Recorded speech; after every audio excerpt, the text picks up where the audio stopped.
still sort of blows my mind. I can't believe it, if I'm being honest. I can't believe that they agreed to do it. Like, both of them agreed to. Like, Trump and Biden are going to debate.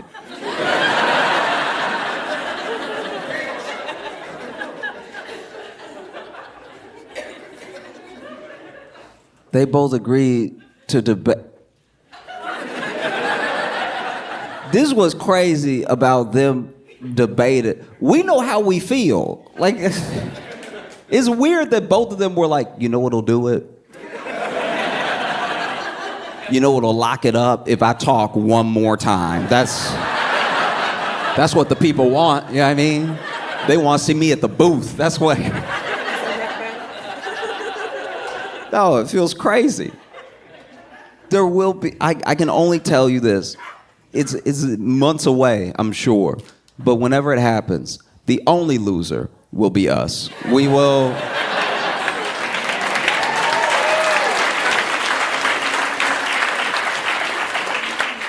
Both those dudes are gonna talk and interrupt. It's gonna be a hell show, and then everyone's gonna walk away like their dude won.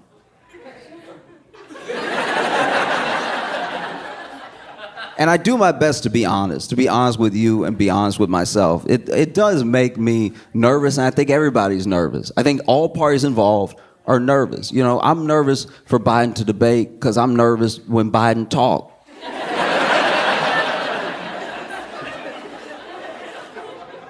Don't be like that, you know.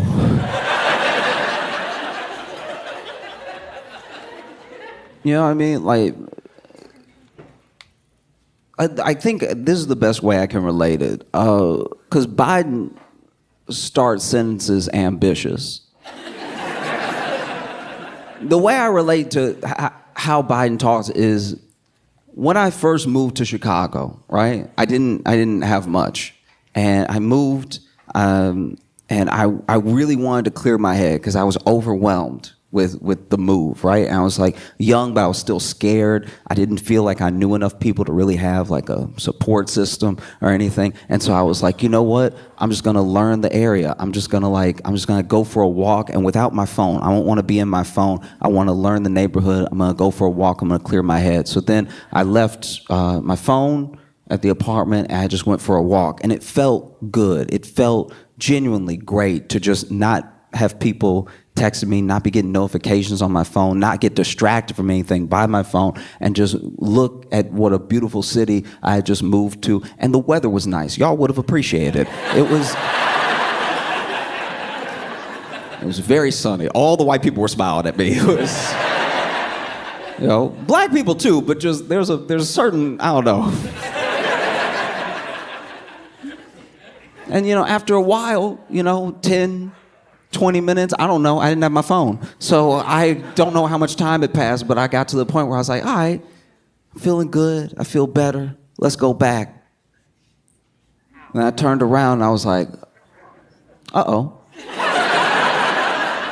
Because I just moved to a new city, and I knew my address, but I didn't know much else. I don't know how many lefts I took, like I was just sort of following the sunlight.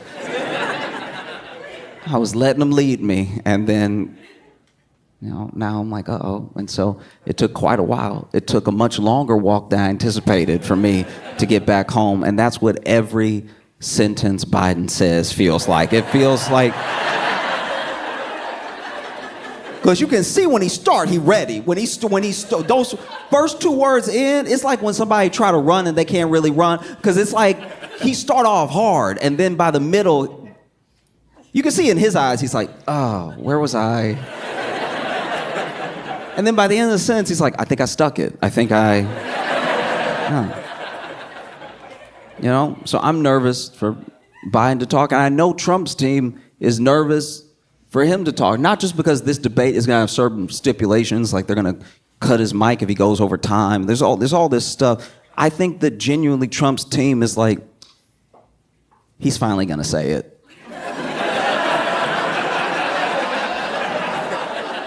We've managed to go 9 years without him saying it, but he gonna slip. He gonna say it. I don't think it'll even be in like reference to black people. He just gonna say it. But he gonna be talking about fruit or something, like even racist people will be like, huh. That's not how I use it. He's so creative. I will say, people go on and on about Trump being racist. That man is way more weird than he is racist. Trump's racism is like here. His weirdness is top notch. Because I gotta watch a lot of the news. For work, I have to watch a ton of news. I have to watch not everything because it's not humanly possible, but I have to watch things over again. I have to go back. I've watched so many of his rallies, right? I've watched a ton of rallies. And he has a thing at his rallies where it feels like a wrestling match. I can understand why people enjoy going. I do. I get it. Because it's politics for sport. Like, you know when to boo, you know when to cheer. It's theater, right? And he is good at it. We'd be delusional to pretend that he's not good at it, right? But every once in a while, even he won't know what should be next. Like, I was watching this rally where I think he was going on like immigration, then he was going on like finances and Wall Street and stuff, and then out of nowhere he just started talking about the water pressure in America. And you could tell people who had just been cheering were like, yeah, oh, yeah, I guess. Nah, I mean, he's not wrong. I have felt that too. Like, I felt like this man was railing about immigration, and out of nowhere he's like, there's no like the shower don't hit. The toilets don't flush when you want them to flush. It take 3 flushes. This man literally was like, it take 3 flushes. What are we doing, people? The washing machine doesn't get the stains out. Like, it really was like this political thing that quickly turned into like how his day was going. And honestly, it's the most relatable he's ever been to me. Because I was like, nah, he not wrong. Sometimes when you at a hotel, it does drip on you. And you're like, nah, I need power. I need that masseuse setting in the shower. Yeah. This has bothered me for a long time. And I know nobody cares because it's like barely topical anymore. But there's a case against Trump, one of many, right? There's a case against Trump with the classified documents. Now, a lot of people say that's going to get thrown out. A lot of these are probably going to get thrown out, right? But the classified documents case, I don't have proof.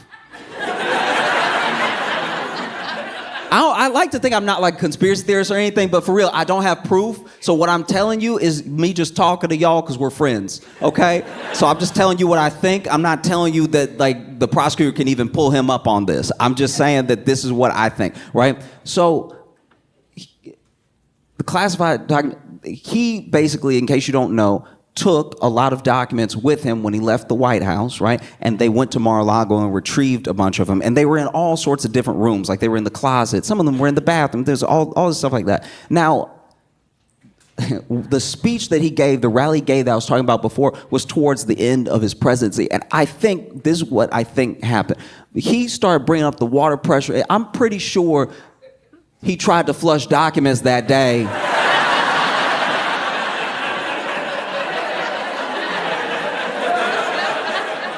Before the rally, they were like, Mr. President, we have to go. Like, we have to go. We're going to be late. And he's like, he read something that didn't seem good. Everybody jokes he can't read. The man can read. He probably read it and was like, this one.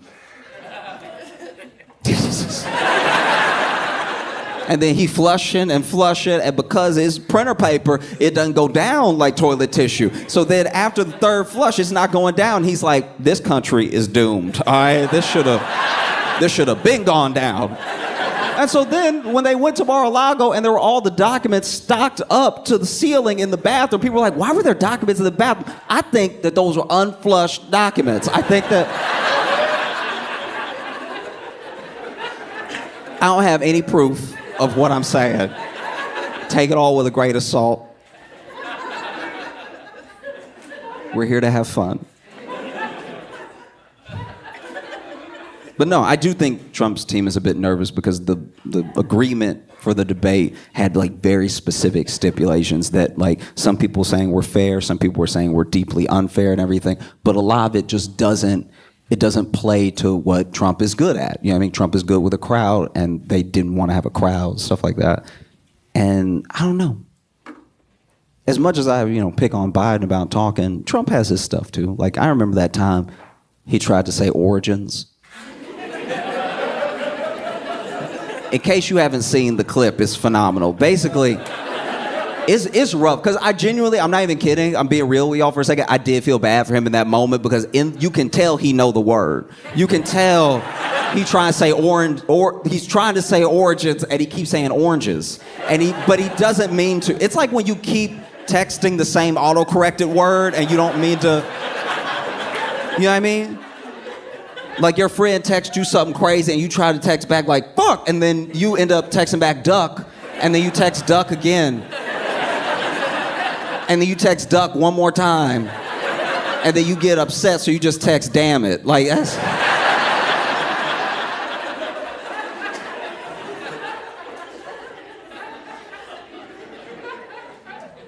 Because he knew the word. He really did. He was like, the oranges of it. And you can tell he got a little embarrassed because he know he on TV and everything, and so he tries to back up. He's like, the oranges. The oranges. It was like watching somebody with their phone but in his mouth. He was like, and I was also like, he need to tell his mouth to act right, because I can tell his brain knows the word, because he kept saying oranges. He's like, the oranges, the beginnings. Where it starts, the oranges, the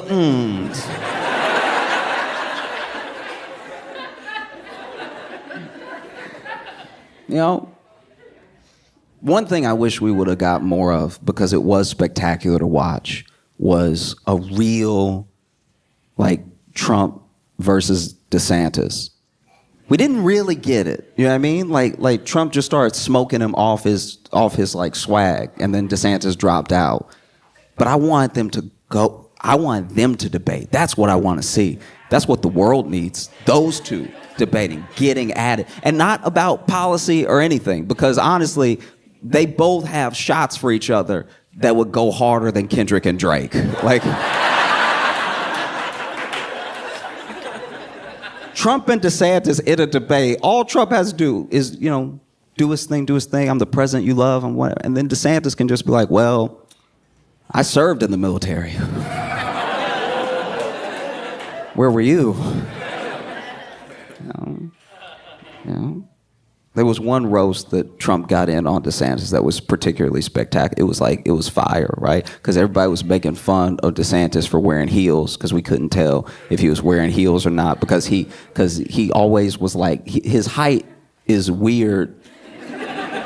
There's pictures where he's next to people and he's taller than them, and then there's pictures where he's next to other people who are the same height as the other people he was taller than, and he's the same height as them. So people were like, he's wearing platform shoes, he's got to be. And then Trump, ooh,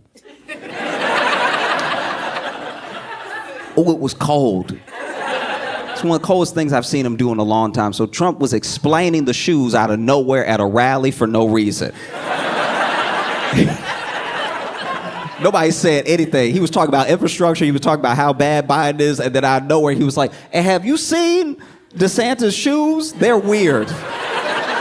When he said they're weird, I paused, and I went and popped some popcorn, because I was like, he's about to light him up. And then this clip did not get passed around as much as it should have, but basically he was describing the shoe, and he was like, you can't tell it's a platform shoe because it's a heel inside. Like, Trump has trouble with the word origins, but he roasted this man so articulately. He was like, no, there's a platform within the shoe, so it looks flat at the bottom, but up top, he's on his tiptoes, and you can tell when he walks. I'm not even kidding, Trump did this. You can tell when he walks because he goes like this.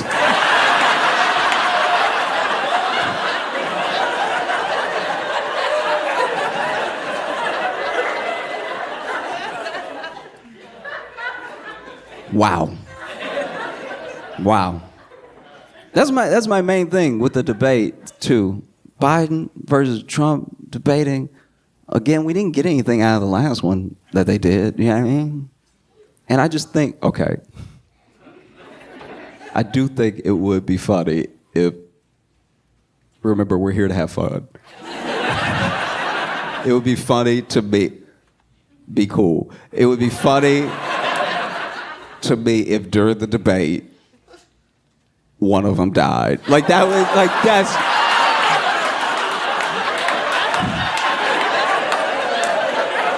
I see some of y'all, no.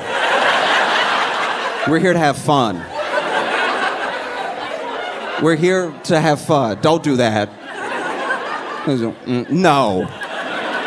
Cut it out. You know that is because these are very old men. They're both so old they both used to be president. Like yes. Do you know how old you have to used to be? The job you don't get until you're 70? That would be very funny if mid-debate one of them just tip and die. And then the other one's like, I rest my case.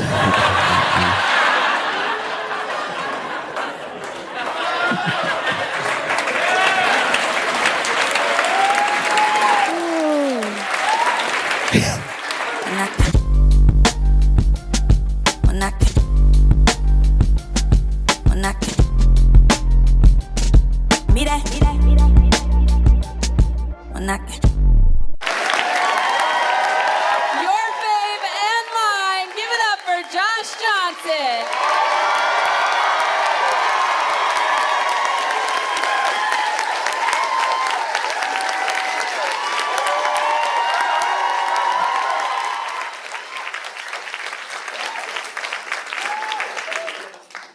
I've been so fascinated by what has turned out to be Women's Week in Space.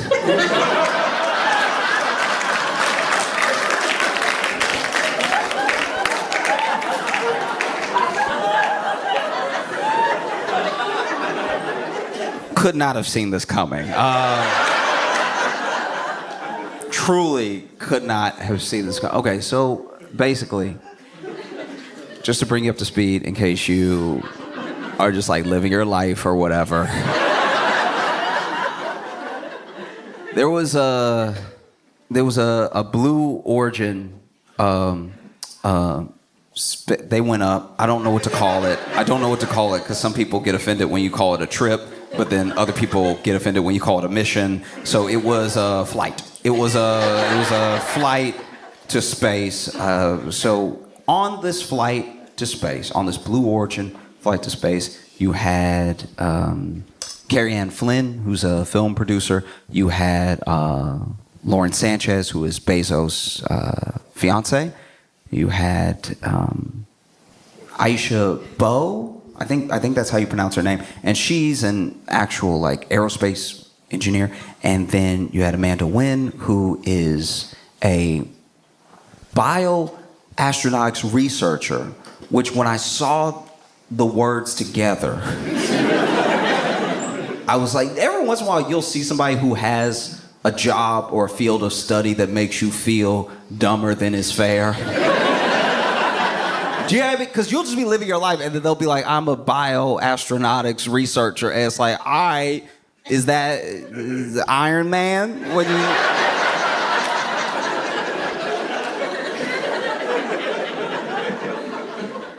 I don't know. She went to Harvard, so you had Carrie Ann Flynn, you had Lauren Sanchez, you had Aisha Bowe, you had Amanda Wynn, you also had Gayle King, and then you had Katy Perry.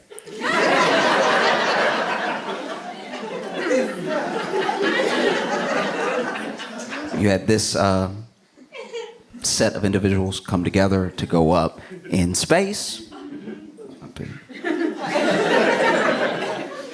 So here's what happened. Basically, they went on this Blue Origin flight. Now, Blue Origin is owned by Bezos, and it is like space tourism, pretty much, where they will send you up there, you'll fly up there, and you'll look around, and then they they drop you, but it's like completely safe. And there was a bell. I don't know what the point of the bell was, but there was a bell that they rang before they got in.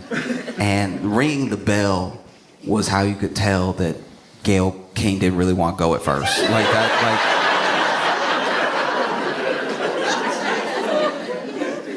like that was tough.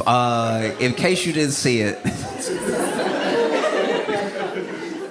I think Aisha had just rung the bell. She was all happy. She was like, "Yeah," you know. Gets into the little craft, and then Gayle's walking up behind her, and she goes.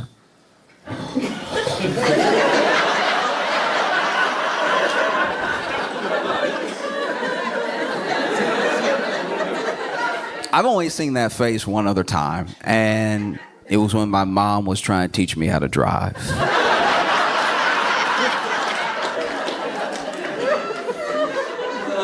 I love my mom, and I know my mom loves me, and I know that my mom, but she believes in me sometimes too much, you know? Like, my mom would say the stuff that parents are, like, quote unquote supposed to say when you're a little kid. You can do anything you put your mind to. Ooh, you know, you may not get it now, but if you work harder, you're smart enough to figure it out. All of the positive affirmations you're supposed to give a kid to get them to accomplish something down the line, something difficult, right? Something that may seem nearly impossible. And I really believed my mom when she told me these things. When my mom told me, "Oh, look, you may not be the fastest, the strongest, you may not be able to grasp something right away, but if you put your mind to it." If you put your mind to it and you read that sentence over and over and over again, eventually you'll get it. And then if you keep doing that with the whole book, you'll understand it. You know, it's just, my mom was, always imparting on me that enough attention and hard work could get you to the places that talent got other people easily, you know?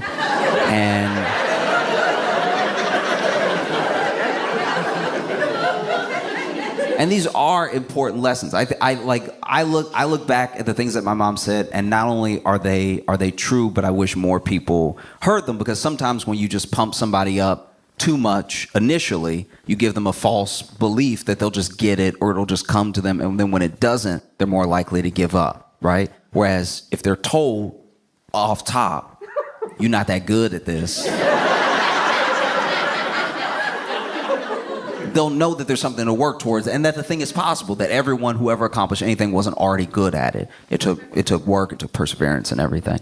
And I believed my mom when she told me all these things, until it was time for her to teach me to drive. Because when we got in the car, my mom was making a face that didn't exactly say, "You can do anything you put your mind to." You know what I mean? Like, it was,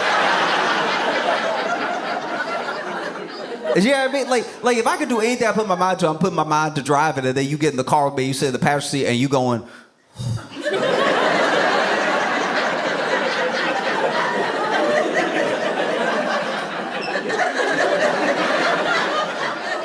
I'm starting to think that there's more to this whole thing, you know. And so Gayle walked up.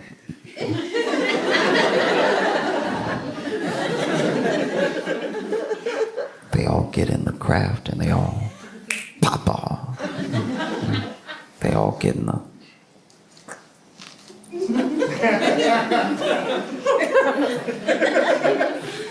It was shaped weird.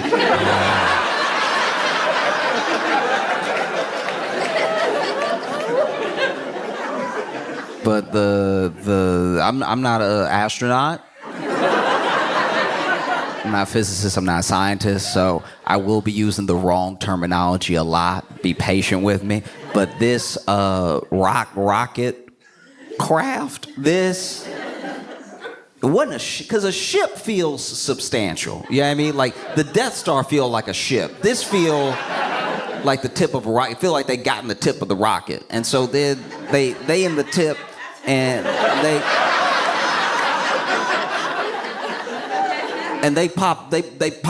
they leave, right? And so they but up, you know what I mean? Like they driving but up, right? And so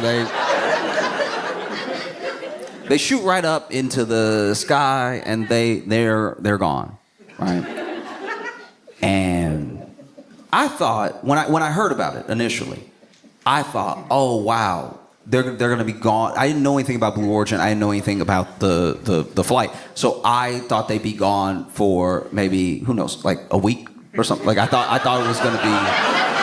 I was like, man, Gail gonna miss some, you know, Gail King's on the morning news. She gonna miss a couple of days. You know?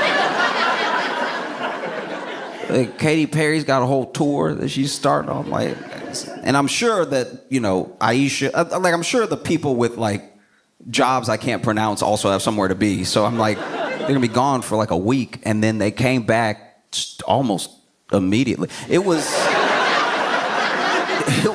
11 minutes. I didn't know it was gonna be 11 minutes, and honestly, 11 minutes. Because here's the thing. The whole thing is a very cool sounding thing, and I've never done anything like it in my life. So I'm not diminishing what it must be like to go up that high. I'm just saying I've been on runways for an hour, and I feel like for what it was, they should have got some more time up there. That's just me.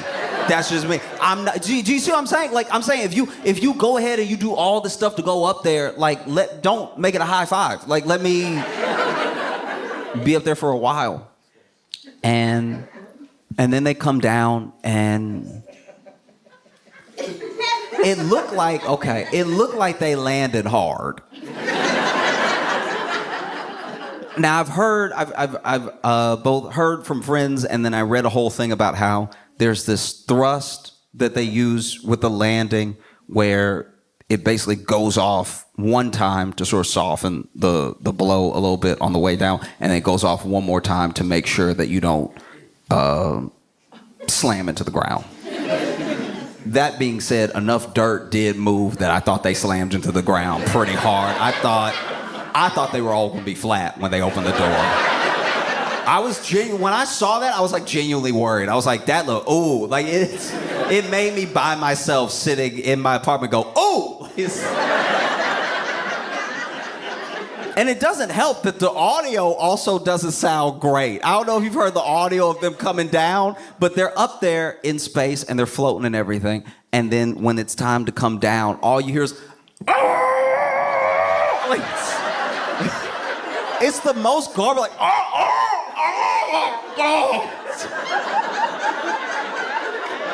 It made it sound like they were hurting them in there. Like,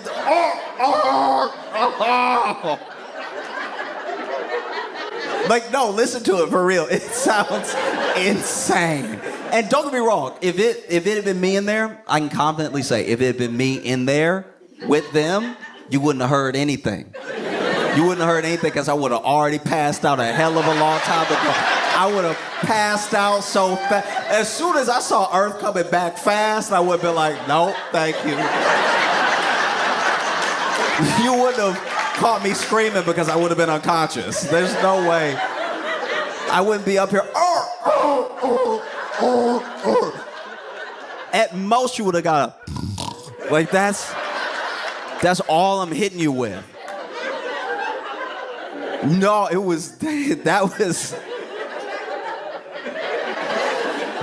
was crazy. That was crazy audio. Oh!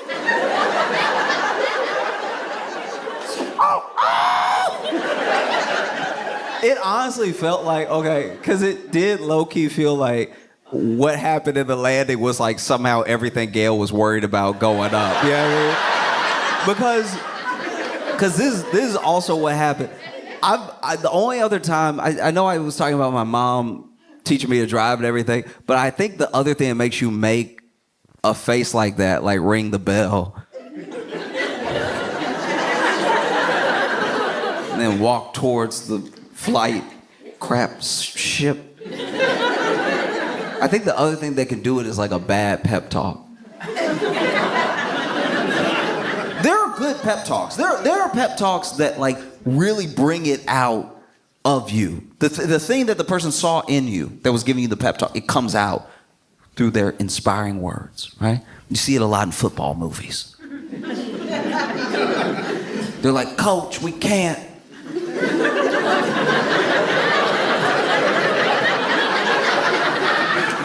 Coach, we can't get another touchdown. They big. They big and we not as big. Coach, we can't do it. All right? They're big and they're pushing this way and we're trying to go that way. Coach, it's impossible. We cannot get another touchdown. I know all we need is another touchdown to win the big game and not feel like losers, but it'll never happen. And then the coach is like, you listen here. You listen to me.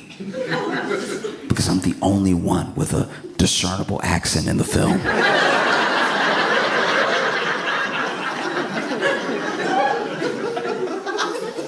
You can tell me all day what you can't do. But even when you say it, even when you say you can't do it, you know what's in there? It's can. Keep saying that you can't do it. Keep saying that you can't do it. Every time you say you can't do it, you're saying you can do it, but you're adding extra. You don't need the extra. You can do it. You can do it if you just want it bad enough. How bad do you want it? How bad do you not want to be a loser? This team, they beat you every year. That's why we're doing the film. Every year, they beat you. We covered it. And we even covered in the foreshadowing that one of you is going to have a lifetime injury. But every year, they beat you in this game that doesn't really mean anything. But you put your bodies on the line to lose out of fear. You don't have to be afraid anymore. You got to put your bodies on the line one more time. This is your very best I want from you because this is it. You're seniors.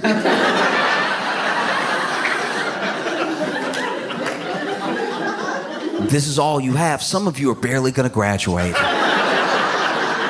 And none of you are making it to the NFL. So unless you want the last game that you ever played in your entire life to be a loss, you'll go out there and you'll put your joints, your tendons, your cerebellum.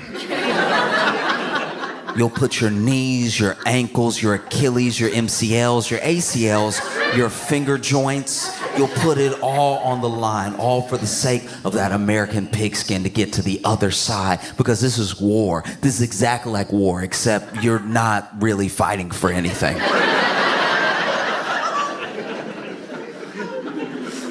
And when you win, when you win,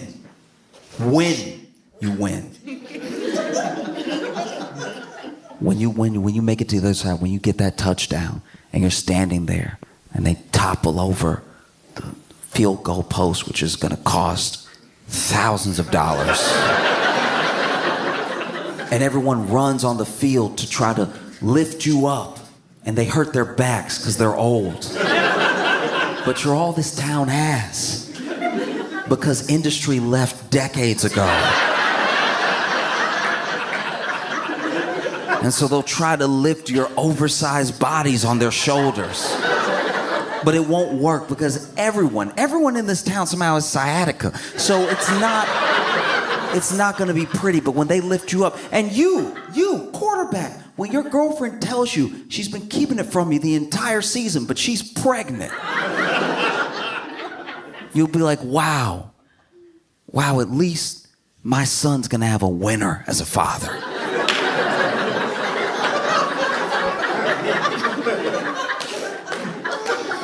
And you, running back, when you're holding your leg hoping it's not that bad, it is that bad, by the way.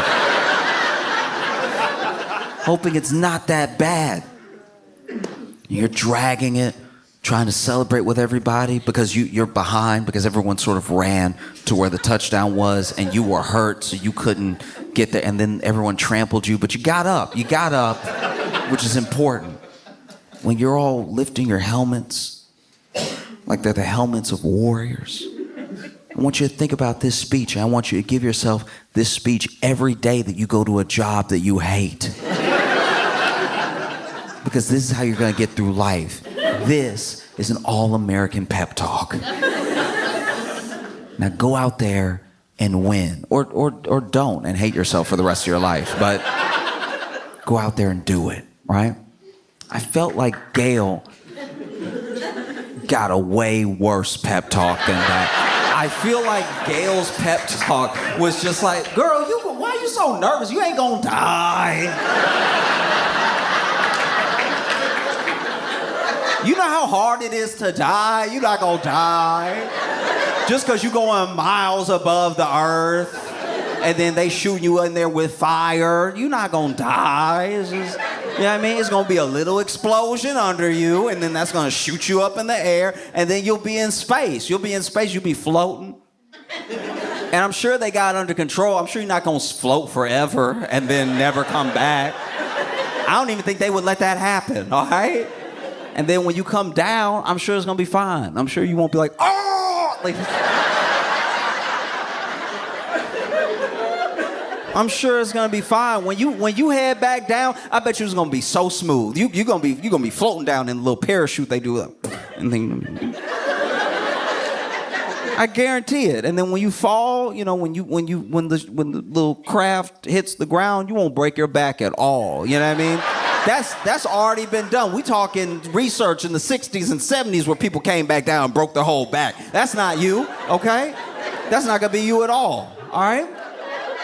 All you gotta do is just trust the experts that have already built this thing. Trust the people that trained you and went through the process of what's gonna happen. And trust that, you know, at the end of the day, God is in control. So if it's your time to go, it's your time to go anyway. It's not like, you know what I mean? Like, you know, you do all the math you want, but if the Lord wants you, he'll take you. And that's, you know what I mean? That's not, you know, we not on our time, we on God's time. And so if God wants you to die right now, you be dead. You know what I mean? It's like, why are you worried? Why are you worried? Just, you know,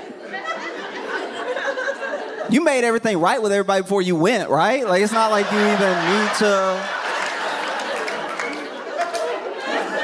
I'm just saying, like, when they close the door, just ask for forgiveness, and then let what will be, you know? Que sera, serat.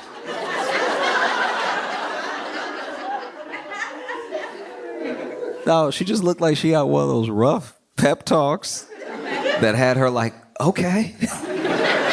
And they went in there. And when they shot up, they had about, I had to read this part, I wasn't sure, but they had about 4 minutes of like weightlessness, which I thought was zero gravity. It turns out it wasn't actually zero gravity. They were falling, but slowly, because they went up to the, I'm gonna mispronounce it, but they went to like the Kármán line, and the Kármán line was discovered by this dude named Kármán, named after himself. That's what dudes tend to do.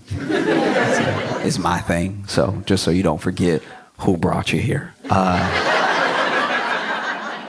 But yeah, Kármán was he was German, and you know I had the absolute pleasure and the honor of going to the Jet Propulsion Lab today and getting a tour. Well, don't clap for me. I didn't know anything before I got there. But I got a tour, and they were explaining that Kármán was German, but he came over before. He wasn't a Nazi. He came over before everything really popped off in Germany, and then he actually helped develop rockets to shoot at the Nazis. He was kind of the most opposite of a Nazi you could be. He was kind of like, hey, get him, right? Which did make it awkward when we brought those Nazi scientists here. That's gonna be a quiet day in the lunchroom. You just eat your sandwich, like, oh, Hello, Hans.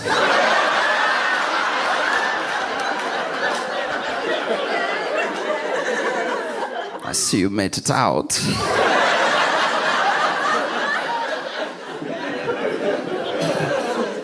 Beautiful weather.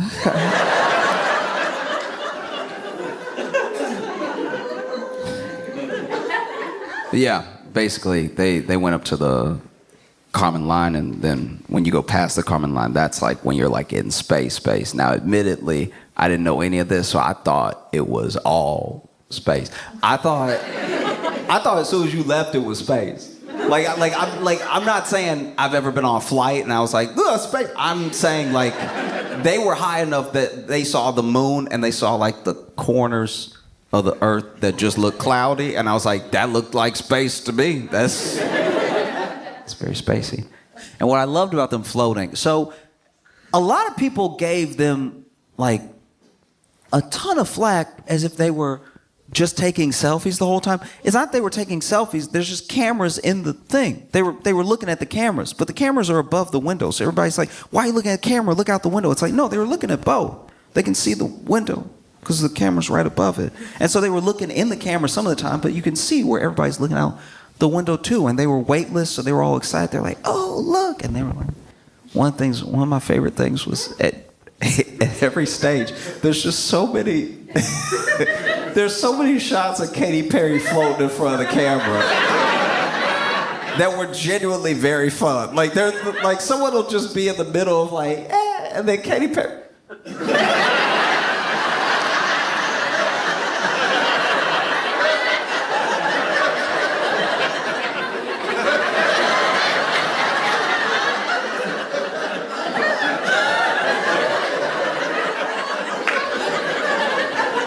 Man, yeah, that was great. That was dope. Like, and she just had stuff too. There was one point she had this daisy, and I was like, all right, yeah, I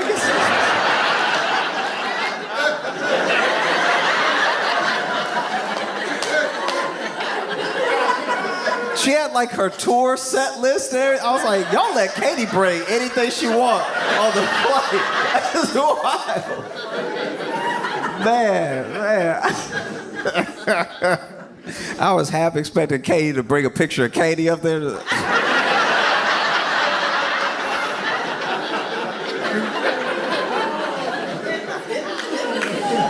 was dope. And they were having fun up there, you know. It was nice to see people, you know, have fun. Then they came down and everybody was so mad. Everybody was so mad at them. Everybody treated those 6 women like they were another reboot of an all-female Ghostbusters. Everybody.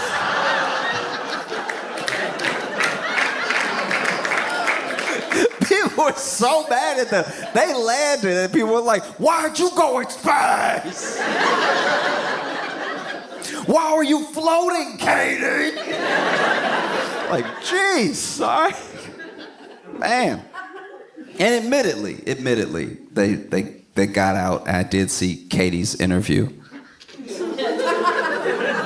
Right when she got out of the craft, and look.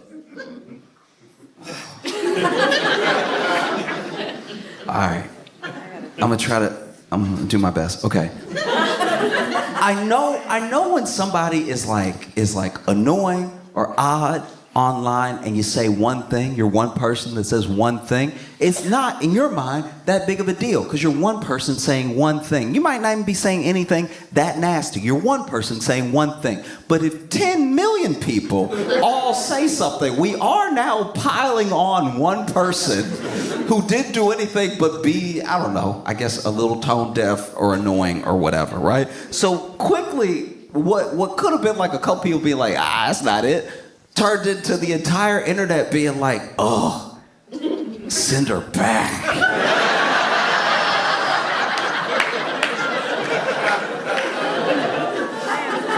That's me quoting Wendy's.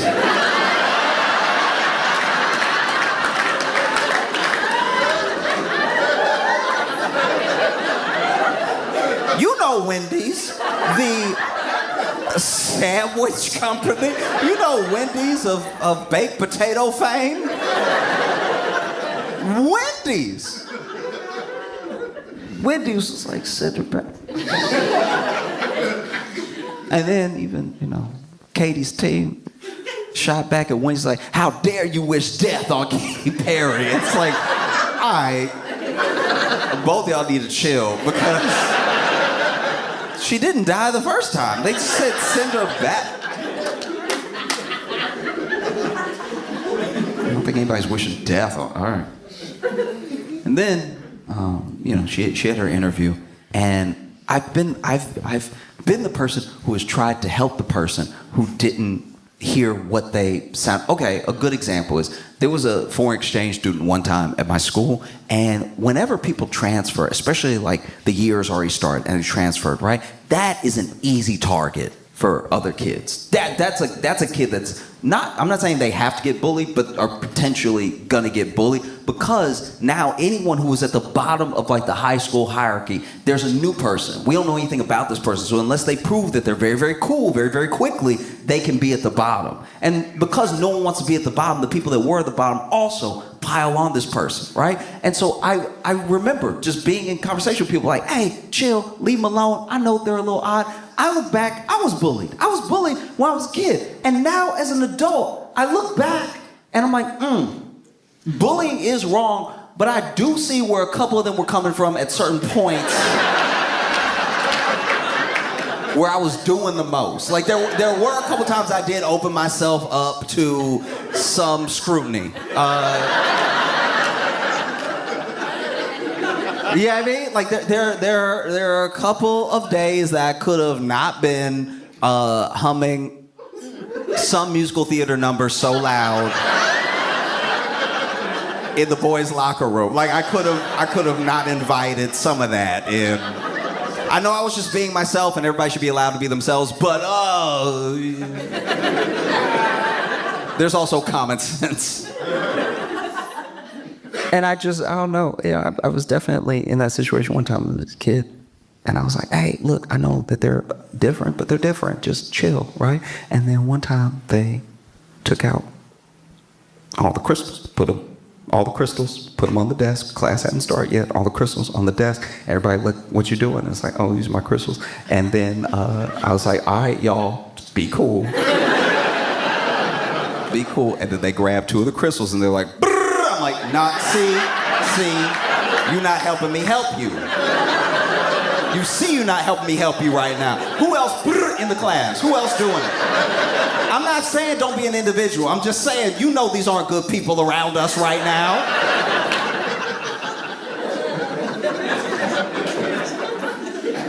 I don't want anybody to be just bullies for being themselves, but yeah, she comes out and they ask her, some questions.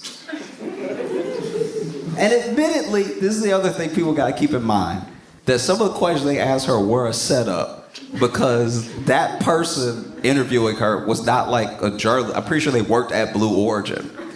Because the first thing they say to her is like, you're officially an astronaut. She didn't say that. They said that to her. And she was like, thank you. And then they were like, tell me how you feel. And she was like, I feel so connected to love.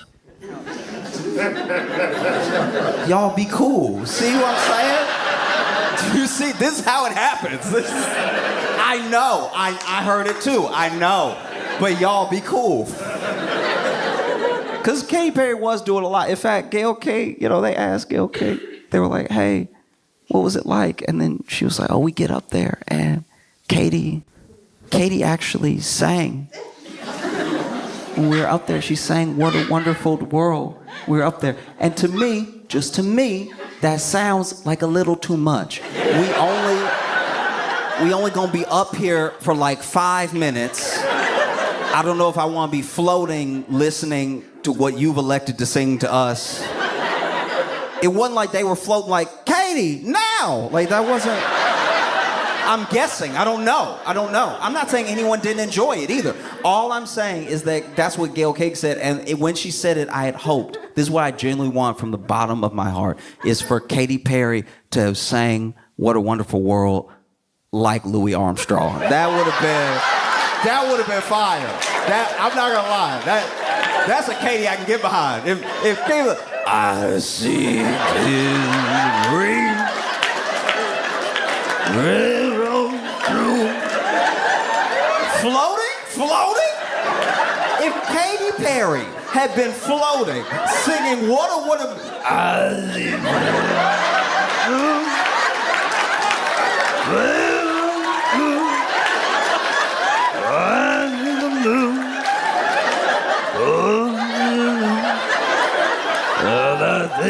myself.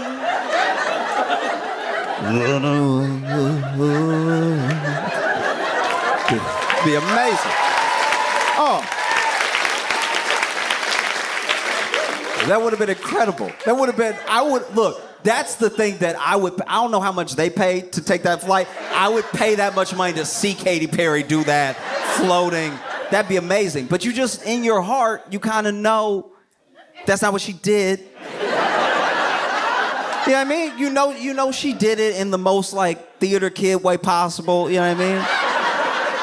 You know, they in space, they float, and you know she was like you know that. Go ahead and plug up that one ear. Try to find the note somewhere. And you floating too, so it's extra hard to find.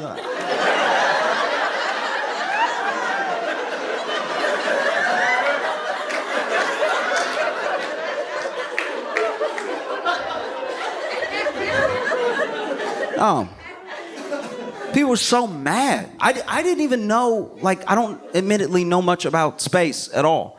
I don't at all. That's the wildest thing is that I shouldn't even tell you this, but basically, okay, so I went to the Jet Propulsion Lab and they showed us this, these arrows that are basically tracking pretty much like all the things that are known, right? So pointing at Mars, pointing at certain, like planets, moons, everything. And the arrows will randomly change based on what they're pointing at. And admittedly, this is how dumb I am, right? I was confused when everything wasn't just pointing up.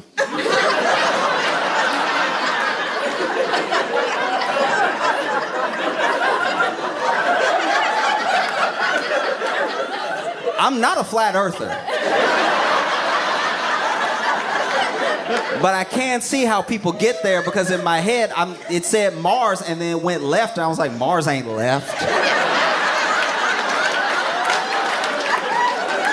This thing broken. Mars ain't left at all. That's crazy. Mars supposed to be up. I'm getting an attitude in my head. I'm like, Mars supposed to be up. What you mean Venus down? You ever been, that's where China is.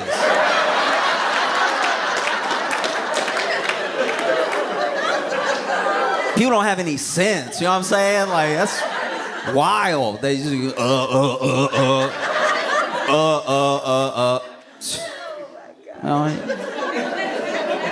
It went to point at Saturn and it was pointed at me. I was like, this thing broke, dog. I'm telling you.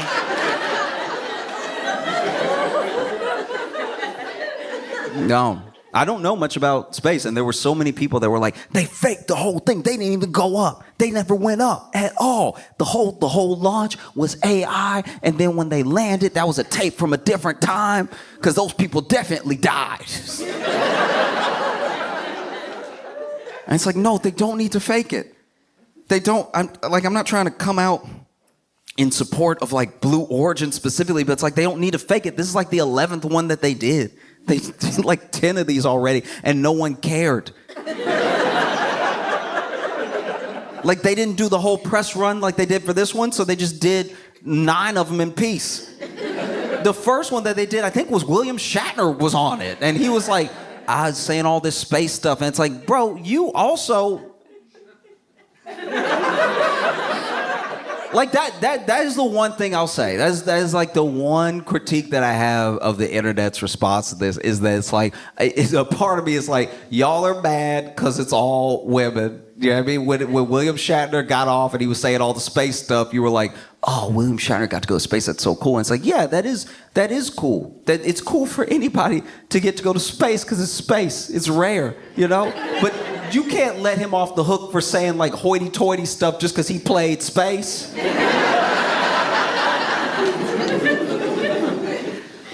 This is my thing. Maybe I'm the only one that feels this way, but I was happy for Gail that she got to go. I know that she's not, you know, like an astronaut. I know she's not trained in this sort of thing, but Gail needs a break. We make Gail interview everybody before their life fall apart. We made Gail interview R. Kelly right before jail. Don't act like you don't remember that. We made Gail sit there. R. Kelly know he going to jail too. You could smell the jail on him. He knew he was going to jail. That's why he was sitting there, didn't know what to do. He was half singing, half crying. Is this working? Sweating, people coming up to blot the sweat off. And you're like, y'all kidding me? Hitting notes while he screams. Gail had to sit there the whole time. Robert.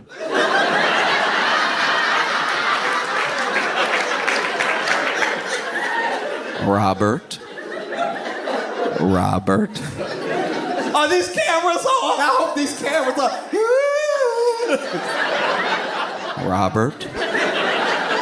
Robert. Gail needed a break. Let her have a break. You know, let her go to space for a second. Because there's not that many differences. Tons of similarities in the people who went up to space and the people that went to Coachella.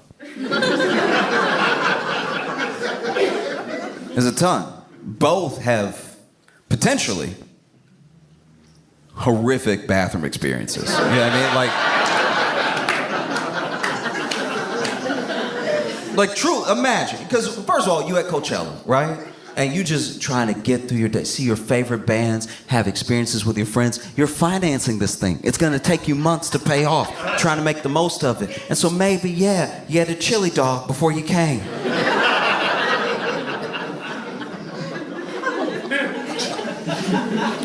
Now you're standing there, sort of stand dancing, listening to Weezer.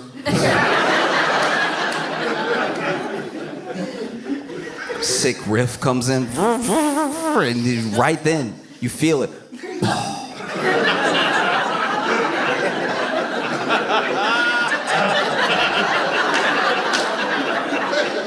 Not a quiet one.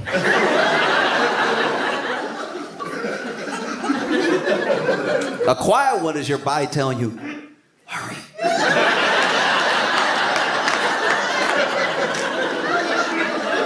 You ever have one of those quiet ones that like, it's just a moment, and only you know it happened. You're the only person in the world that knows. It reminds me of those moments in a horror movie where a little kid's like, run.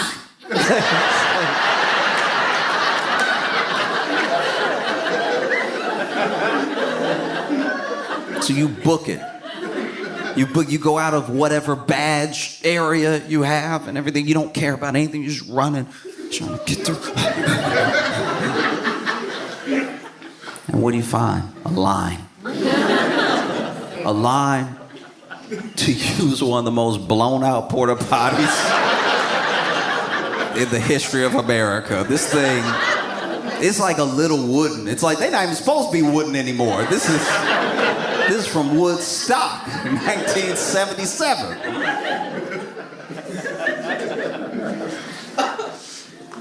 Same thing. You know, maybe try and make the most of life. You get this incredible experience. You get to go to space. You get to go to space with these incredible new women that have come into your life through this experience. You've had your 2 days of training together, getting to know each other, doing this like op-ed together and everything, and you try and enjoy life to the fullest, and so you do. You get ready to go on this space trip. It's gonna be 11 minutes, but they're gonna be an incredible 11 minutes of your life. And so, yeah, before you leave home, you have a chili dog.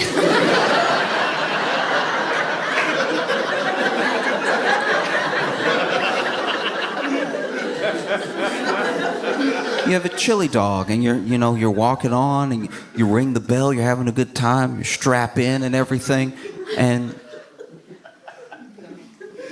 right as you strap in, you're waiting to take off, and you hear.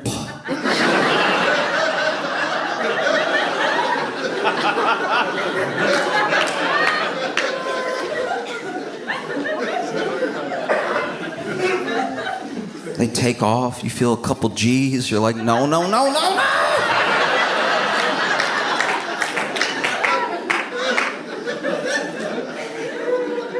You get into space. You almost touch the Kármán line.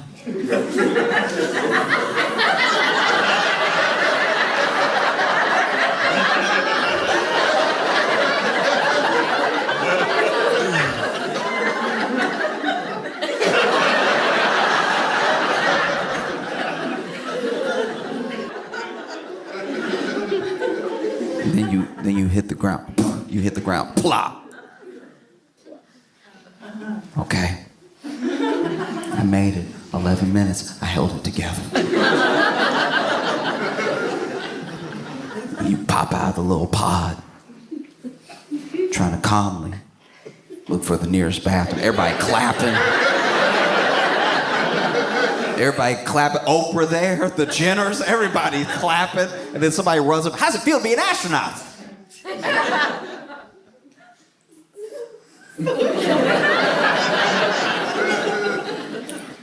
Can I tell you in 5 minutes? Oh, there's a ton of similarities with Space Trip and Coachella. Both cool outfits. You know, people at Coachella usually make theirs, but they have these cool suits made and everything. Both things sponsored by Amazon, sponsored by Bezos. Both things yield really interesting, esoteric captions on Instagram. You know, they ask Katy Perry how she feels, and she goes, I feel so connected to love. This is the most powerful, spiritual, loving experience I've had, second to the birth of my child, right? And be honest. Tell me that's also not an Instagram caption about Coachella. Like that, like if we're being fair, you know? When I watched Katie's interview right out of the pod, I was like, y'all clouded this woman just because the edibles hit. Like, everyone was so mad. They were so mad. And I don't even think they're mad at, like, Katie or any of those women. I don't think they're mad that, like, the thing is, like, tone deaf in nature or whatever. I think they're mad because people are, like, having a hard time living. Do you know what I mean? It's like they are kind of like the easy placeholder right now for how we feel about how the actual world is. No one's really mad at them. If they had gone and come back, you wouldn't have known. That's how little it affects our actual lives. But we're mad because we see it and we see because the thing with the Blue Origin as well is we don't actually know how much it costs to go up. And we know some people get invited to go up and some people have to pay. But they do a thing, and this is very crafty. This is how the rich stay rich, right? We know that it's like $150K deposit if you want to go. We don't know what the next installments are. And I feel like we don't know what the next installments are so they can charge people different stuff. Because maybe you put down 150 and then you have to pay another 150 to go up. And then you put down 150, but you got to pay 500,000 to go up. And as long as y'all don't talk, it's all good. Because these people come together from all walks of life and all these different places in the world, and they go up. But for a similar flight, for a similar flight to what they did, there was a guy who paid $28 million. All right? He's allowed to be mad. He's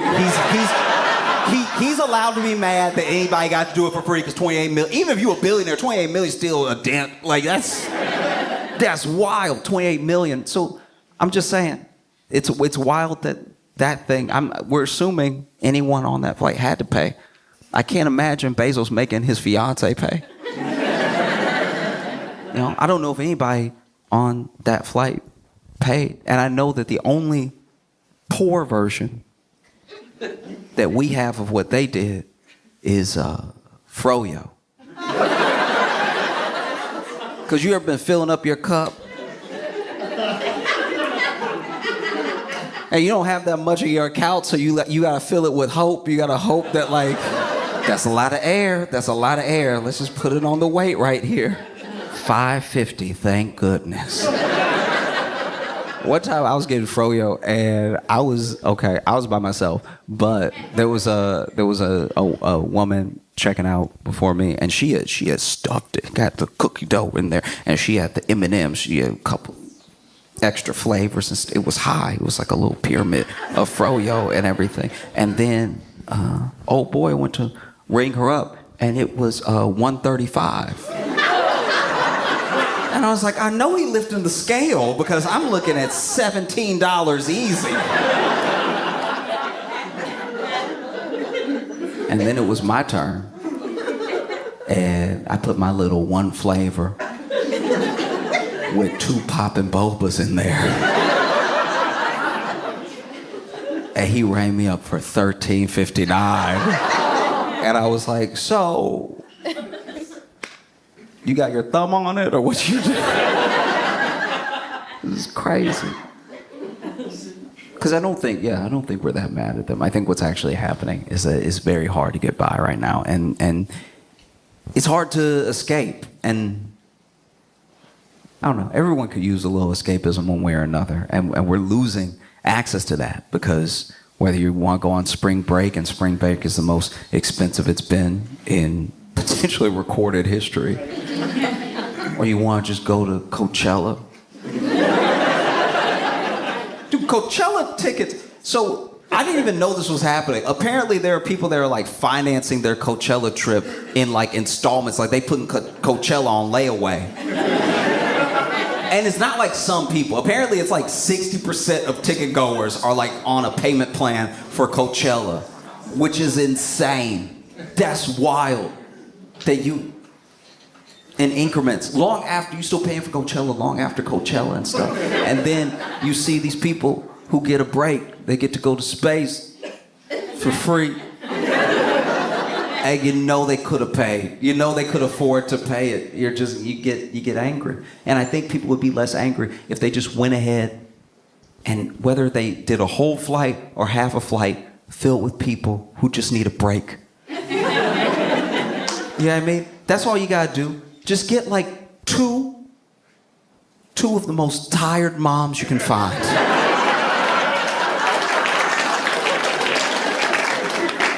And you barely have to pitch them. It's like, look, you will be weightless for 5 minutes. They'll be like, put it in my veins. You know, just find like one server who's done like 2 doubles in 2 days. You will go to space and you won't be able to hear anything. Yes, that sounds right. You know, just somebody that's down on their luck, just needs to pick me up. Somebody who life has been incredibly hard for.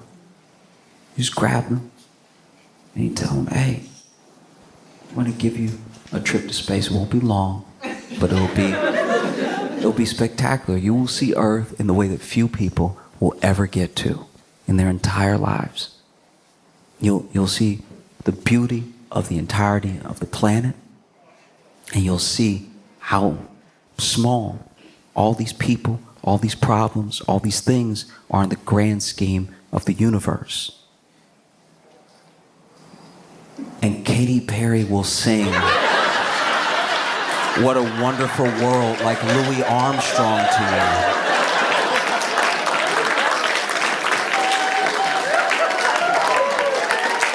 It'll be spectacular. Y'all been amazing. Thank you so much. I'm Josh Johnson. I appreciate y'all so much. Y'all have a fantastic night.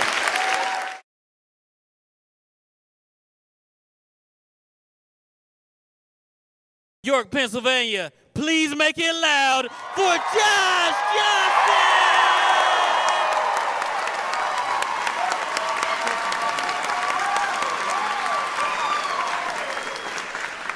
I've thought a lot this week about how, like, family can be chosen. Like, you have your family, you have your family, your people you grow up with and everything. But along the way, you find people who you really connect with. You choose them, and they choose you, and everything. Because the family that you're born into, I'm not saying there isn't massive value in making everything work with your family that you possibly can. I'm just saying that, like, sometimes, look, they're your first crack at, like, relationships. Do you know what I mean? Like with most people, especially with the big family, if you line them up together, you'd be like, all right, if y'all didn't already know each other, I'm not sure you'd be hanging out.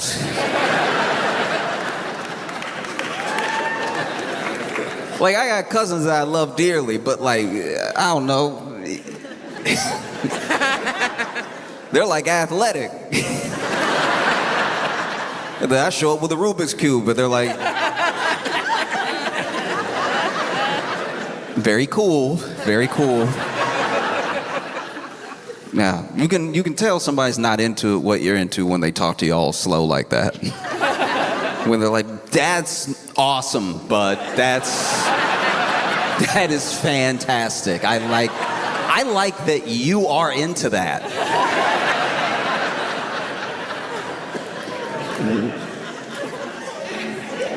Wow. Oh, I've been hit with wows in my life.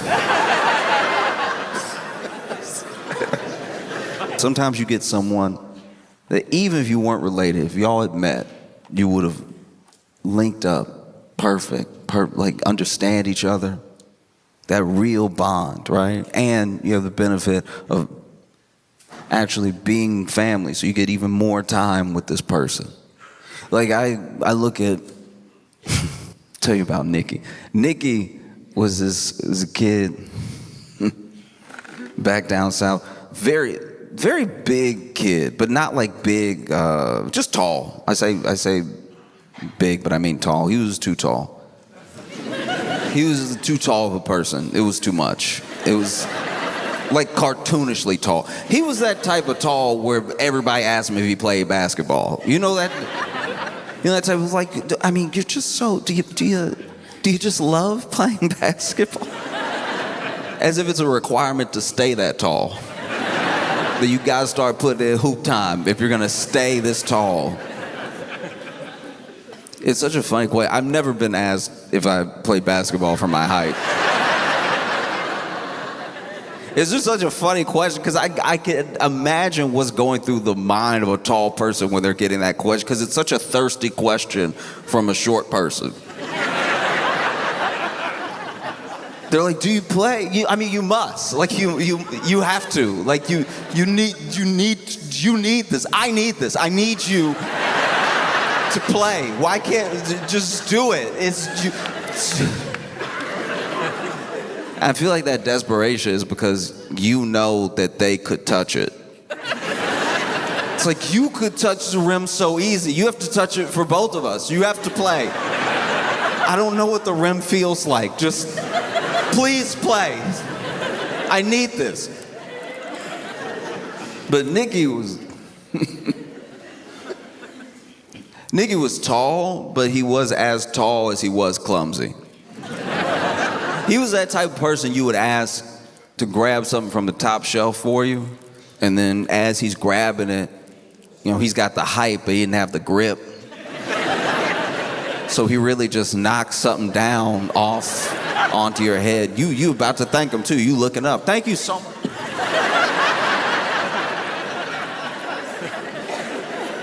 And so him playing basketball was a disaster. He was very clumsy. And it was insane to watch. like I give him a little bit of grace because like when he would dribble, the ball did take too long to get back. Like that's not all his fault. When I dribble, I'm right here. It's a frequent visitor, right? But when he would dribble, it'd just take forever to come back up, and by then he had already run away. He could do that thing though. He could do that thing where he could palm the ball. That was wild to watch. Just watch him grab the ball and hold it up like look like a magic trick of being tall.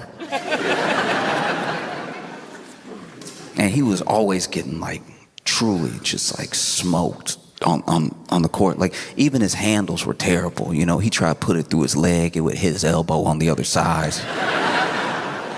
Never knew how much pressure to apply to the dribble. So instead of being over here 1-1-1, he's over here watching it fly away. And there was one day, I don't know what got into him, but there was one day he was making a drive for that net. You know, he wanted to, I guess, show off for somebody.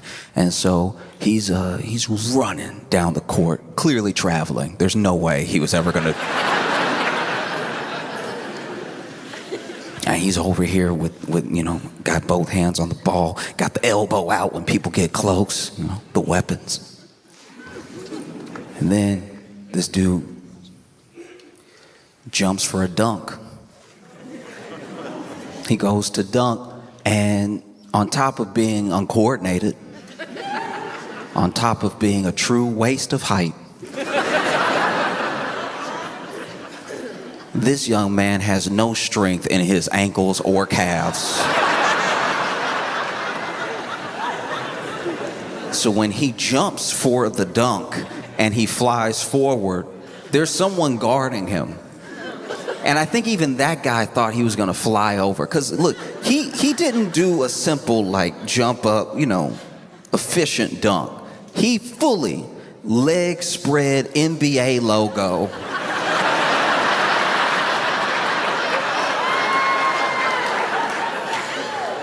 The problem is he's either pushed or made everybody else get out of the way up until this last person, this guy trying to finish just standing there, right? And because he got no air, because he jumped the height of his own shins,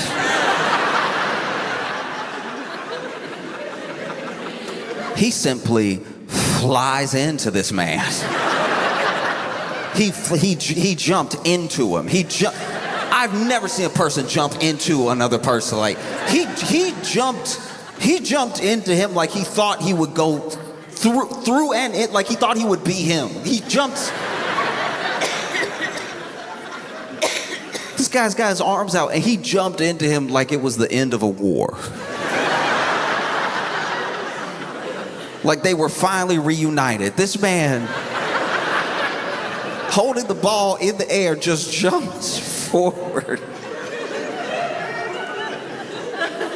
flies into this dude, and never in the history of street ball, I don't think anyone's ever seen anything happen like this. This man probably expected Nicky to fly over him, but when he just sort of kept coming forward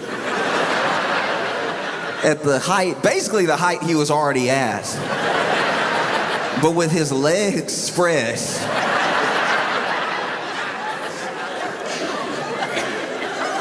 Never in the history of basketball on a public court has this happened. He flew in just trying to dunk, and then this man caught him.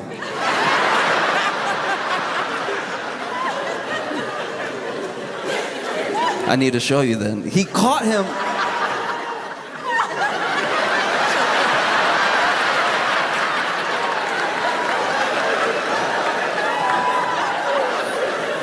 Caught him into his arms.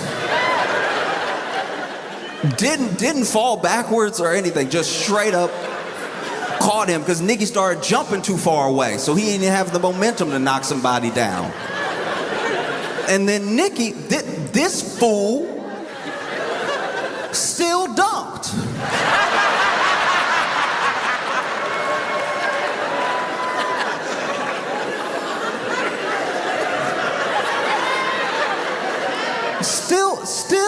dunks, and then had the nerve to let go of the rim, putting all his weight back into this man's arms. Craziest part about it, he was still talking trash the whole time.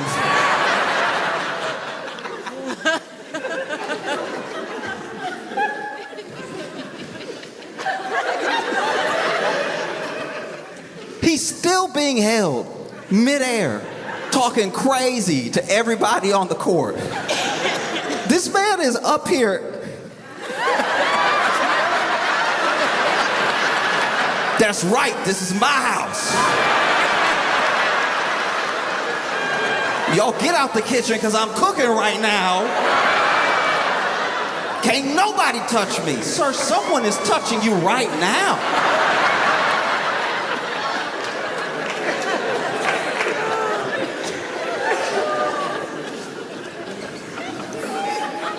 So uncomfortable. And you know, Nikki was tall, he wasn't big or anything, but he was big enough to recognize that he was bigger than the people around him. And so he was somebody who truly fit that stereotype of like gentle giant, like didn't want to hurt anybody, didn't want to mess with anybody. In fact, his need to be gentle actually made him pretty easy to bully. Kids that were way smaller than him would give him a hard time, you know? And there was, I'm sure, a bit of a fear taken up for himself because, you know, he didn't know what could happen. And so Nikki, very sweet, very easy to bully. You didn't have to worry about Nikki. You had to worry about his sister. His sister, first of all, his sister, not tall at all. Nikki got all the height in the family. But his sister would see somebody messing with Nikki, and she would come out of nowhere. Truly nowhere. There was this one time that this kid was pushing Nikki around, right? And then finally, Nikki had enough, and he pushed this other kid back, right? But then that kid, you know, when somebody's bigger than you, you figure they can take whatever. This kid runs back up, pushes him down as hard as he can. Nikki falls to the ground. We don't know where his sister came from. We don't know where she just came running. I need to be clear how we didn't know where she came from because she didn't go to the same school.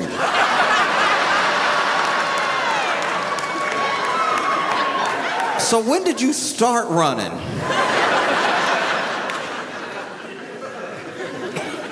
Running.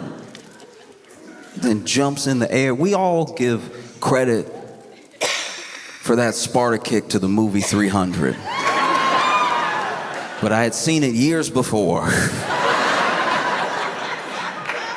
She got a running start, it jumped up in the air, and then foot first walked up this kid. Remember the movie Crouching Tiger, Hidden Dragon, where they just sort of kick, and they never came down?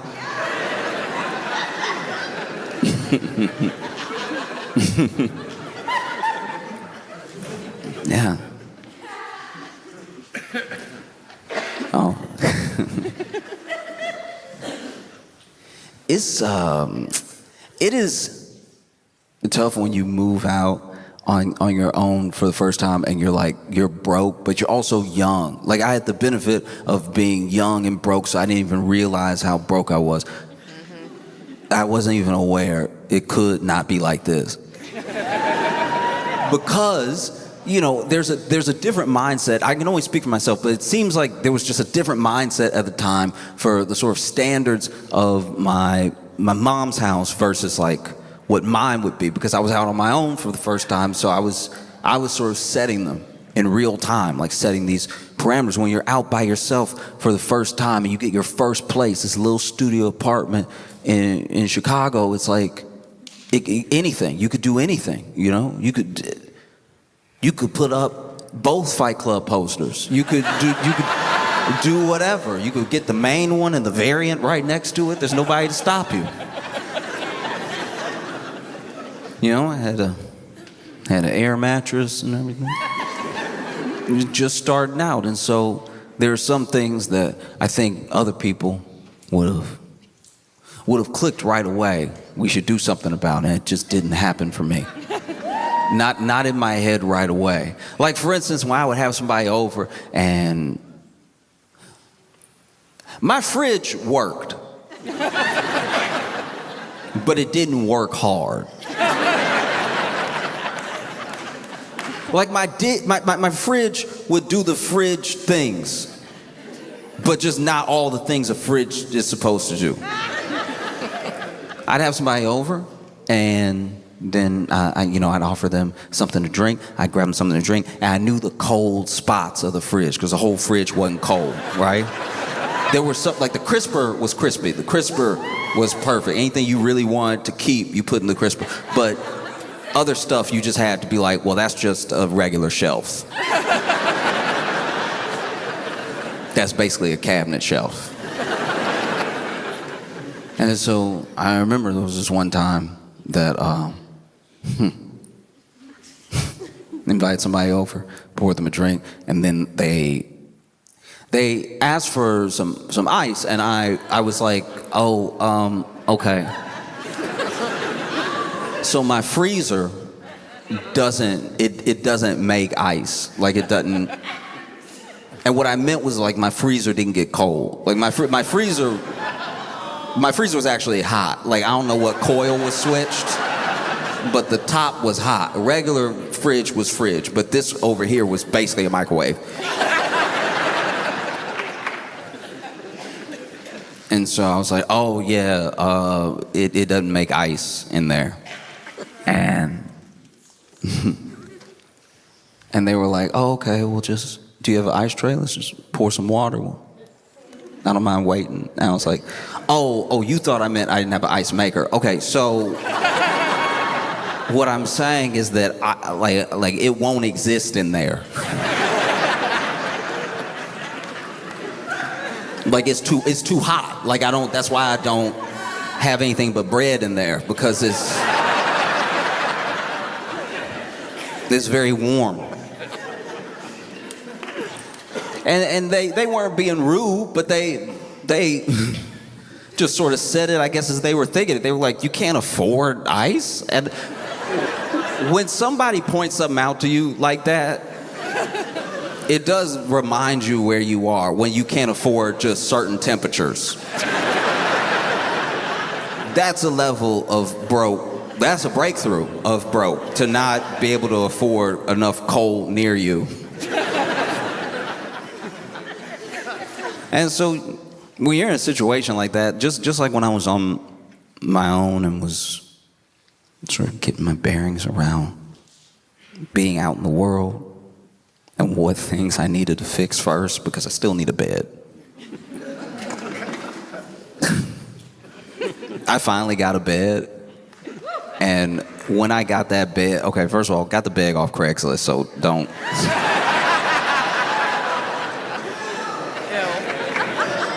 The frame. I say whole bed as if it's a whole bed because, if you just got a mattress on the floor, that's a mattress on the floor. You can't call that a bed. So I got my bed frame off Craigslist and then, bought a mattress and everything. That took some saving. For a little while, the air mattress was on the bed frame. Because if you did look too fast, it looked regular.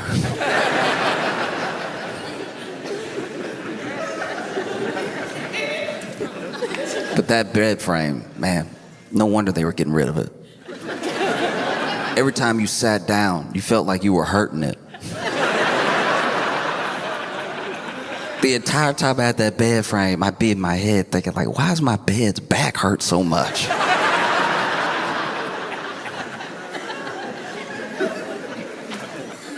And every creak is just, it just sounds like you don't have your life together. You sit down after a long day of work and you hear,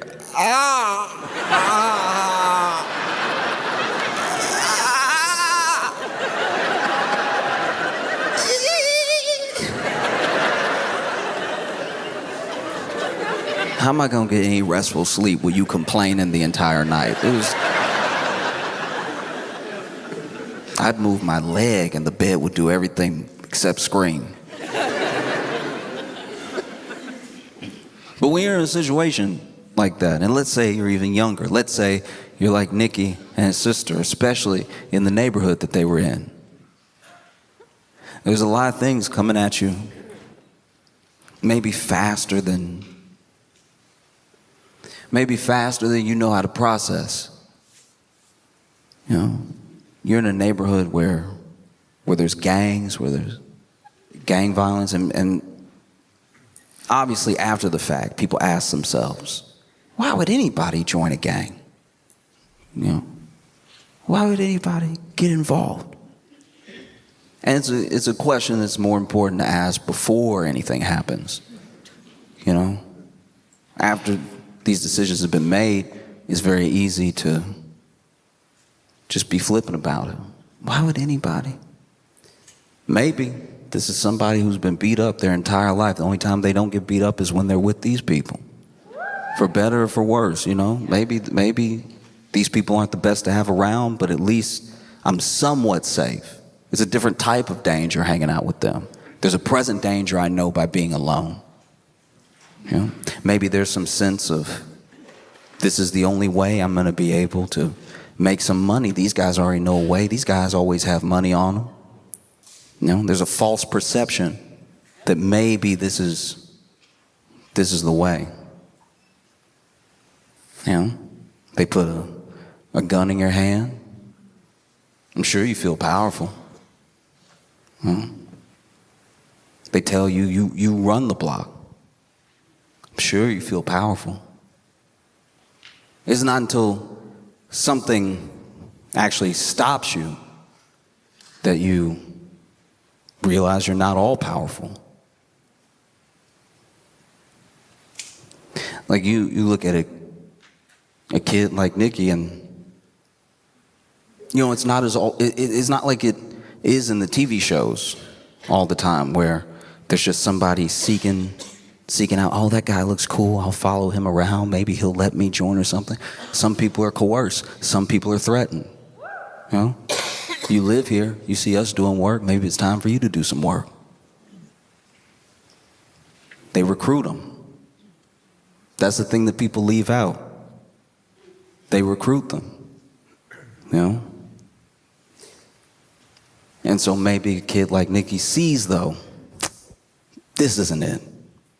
I don't know what is, but this can't do this. So then a kid who almost never takes up for himself, a kid who's very gentle, although he's very tall, waste of tall, not using the tall right at all, but that's beside the point. A kid like Nikki gets approached, tells them, no, I'm good. I don't want to do that. I just live here. I'm not. And then it's his sister, of all people. It's his sister that also looks him in the face. Don't talk to my brother. You leave him alone. Right? Don't come near him. And when you're dealing with a gang, you're not dealing with a lot of reason behind decisions. But this kid who's known for being soft, telling you no like that to your face, and his sister backing him right up every time she sees you all around him, that won't do. You tell them no even after they start messing with you. And then it's someone like your sister that takes up for you. It's someone like your sister that tells them to their face, not as big as you, not as scary. You leave my brother alone. It takes a lot of bravery to do something like that. You leave my brother alone, knowing how dangerous they are. And then, maybe, one day, they decide to send some sort of message, right? And they pass your house, and they shoot at your house. But you're not home. Your sister's home, though. And those bullets that may have even been meant for you, whether they were meant to send a message or they were meant for you, they don't hit you. You're not there. They hit your sister. They took your sister. Do you see how a gang works? They'll take everything that they can as long as you let them. They'll do whatever they like as long as they feel like nobody can stop them. Amen. You know?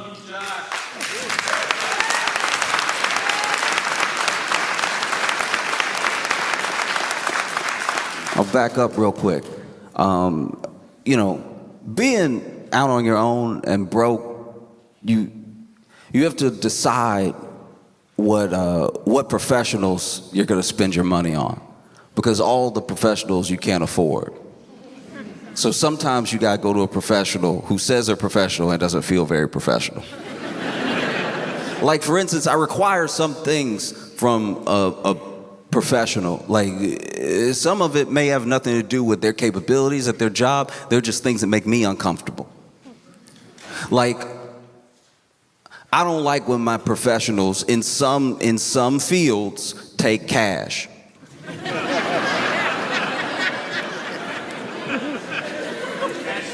That makes me nervous. If you go to the doctor and you get done and they don't ask you about insurance or anything, they're like, all right, it's gonna be $250, so you can do 10s and 5s. I could break 100 if you need change. Some things you just want to have taken care of ahead of time so you can just enjoy the experience of being in the presence of a professional. I don't want my pilot to take cash.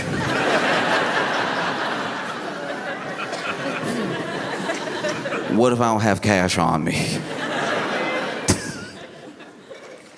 Even like the nonverbals sometimes. Sometimes a professional will let their feelings escape, right? They won't be very professional. Just let it out as it happens. That is very jarring. It's terrifying. I don't ever want that to happen. Imagine you in court. You're in court, and then the prosecutor says something, and then your lawyer turns to you and goes,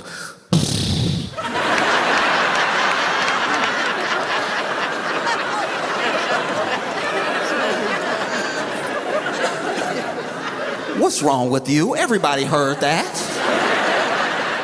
You couldn't keep that in?"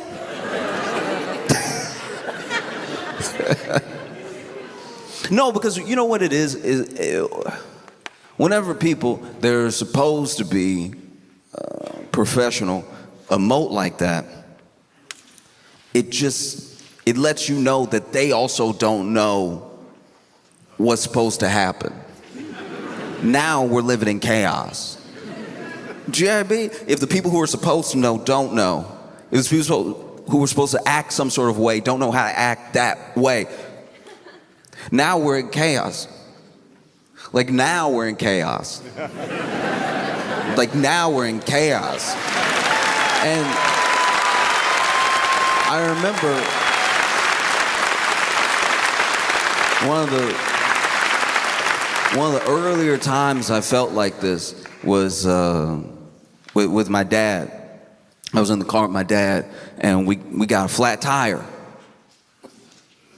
And he went to the trunk, grabbed the spare, changed the tire, and then the car wouldn't start.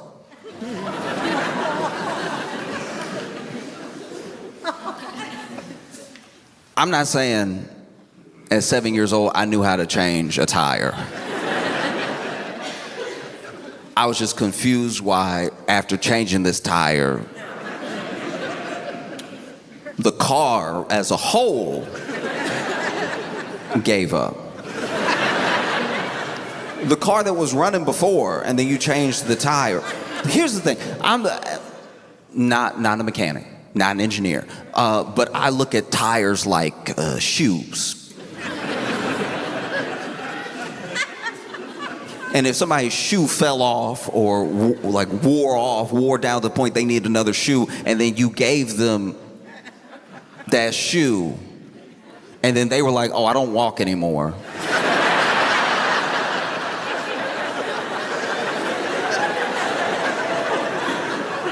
I think you would be confused. I think it's fair that I was confused. I was like,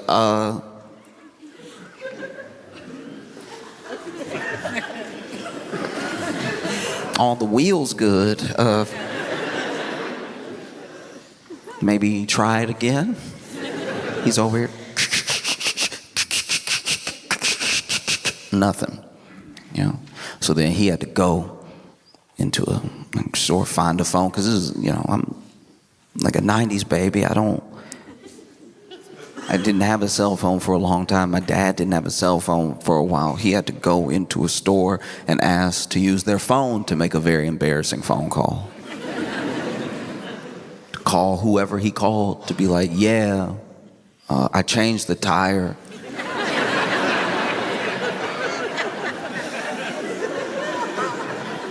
And now my car doesn't want to be a car anymore.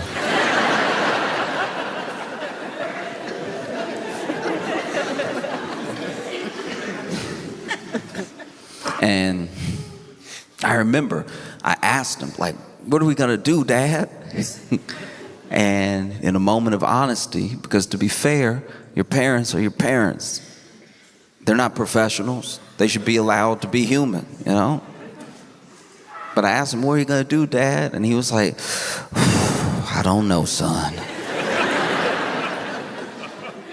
And I know I was little, but even looking back, I had too strong of a reaction. I was like, you don't know!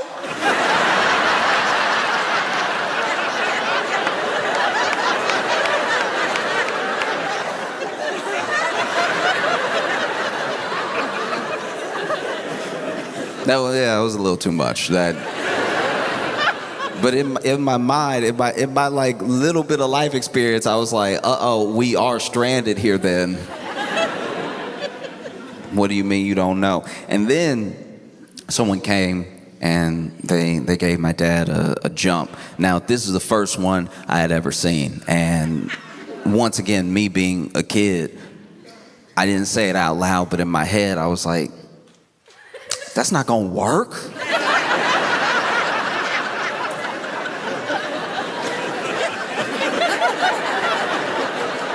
Y'all just doing stuff now. Like this. Oh, we're gonna put the wire in the wire and then.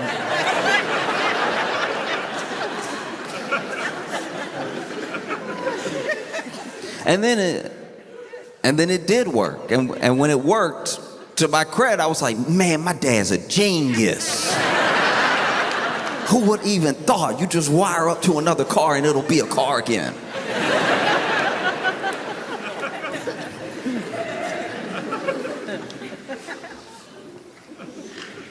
But yeah, that feels like where we are, where, do you know what I mean? Where there are people that are supposed to know, who even say that they know, but when they start telling you what they know,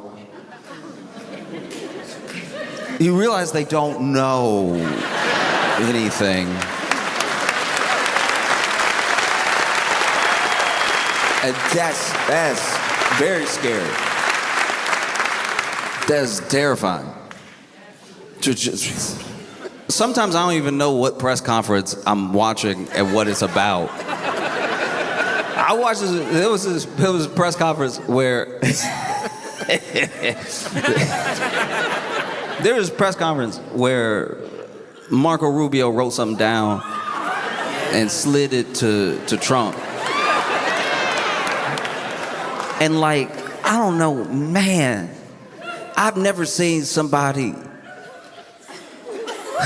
so locked in to being evil and so checked out of life. Because this dude gets slid the note, and then there's no way Trump has an internal monologue. We must know every thought that comes through his head. Because Marco Rubio went ahead and passed him the note, and then he says out loud, you know, okay, do you remember in English class when your teacher made you like read Shakespeare, but then somebody in the class had to also read the stage direction just so everybody would know where we were at. Things that should clearly be in his head get spoken out loud. This dude gets slid the note and then says out loud, Marco Rubio just passed me a note.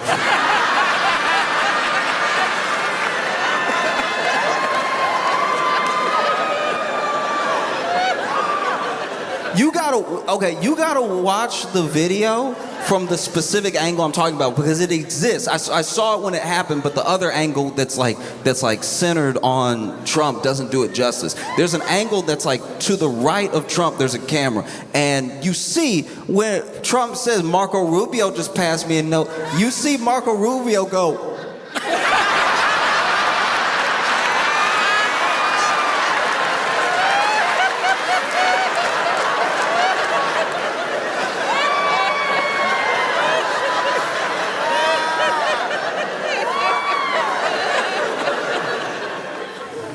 and then Trump reads the note out loud for everyone. And that's once again maybe something he meant to do in his head and his mouth never stopped. Because then he's like, it says Chevron. Go back to Chevron.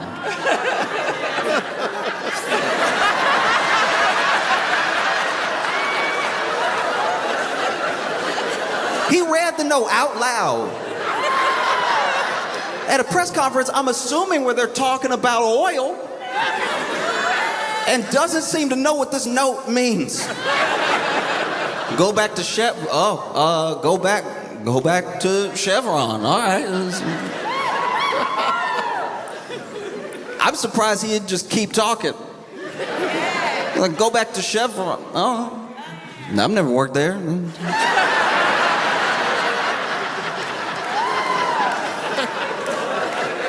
Interesting. Okay. Like he so clearly did everything that should have been in his head. I'm surprised this man didn't grab the note. Marco Rubio just passed me a note, bend arm. It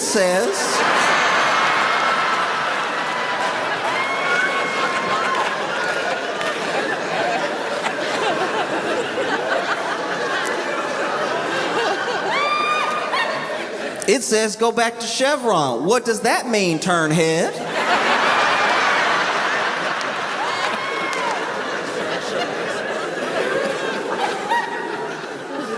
And look, I don't even know if this is the same press conference because this is a different clip. There was a point where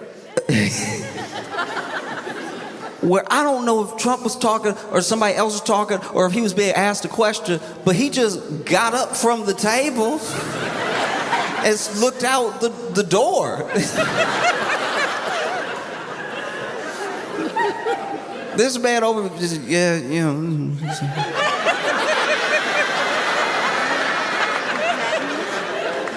Wow. That's gonna be the entrance to the ballroom.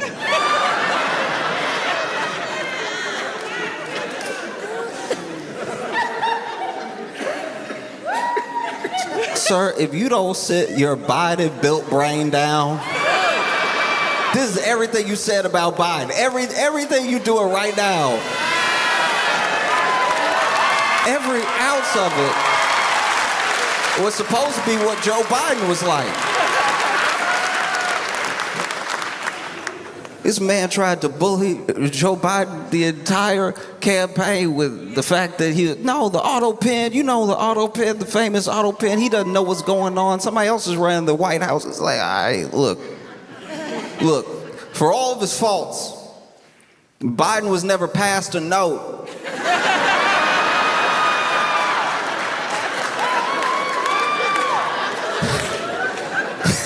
He was never passed a note. It was like, Vice President Harris just passed me a note.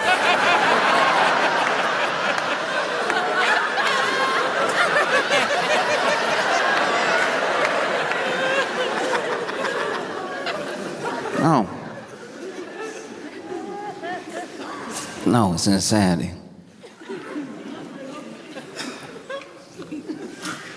No, it's so wild. Especially because we're how. It all just feels especially insane that how this dementia is affecting all of us.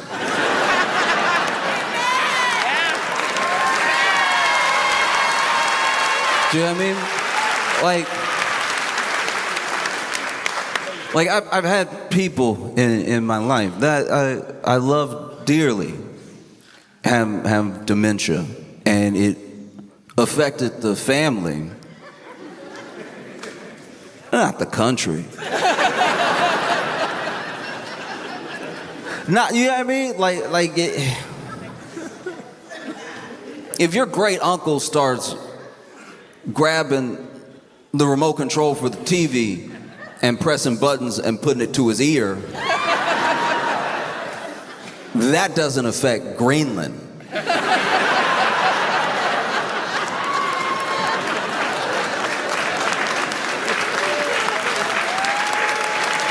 You know? It's just, I don't know. Sometimes you just want to get the message out. Thank God the internet, for now at least, is like viewable by people from other countries that aren't here, because they can see us also be like,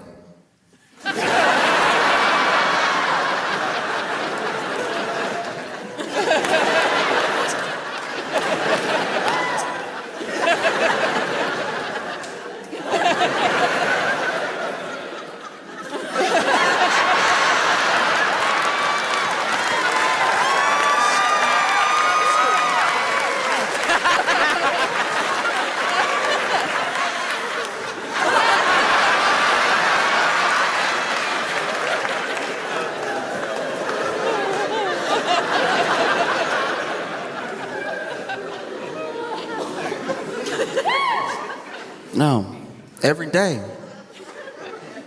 Every day we wake up, and if you have a smartphone, you probably have your notifications on. Which is not, is maybe wait. The stuff will be there eventually. You shouldn't wake up to the news. Give yourself a minute.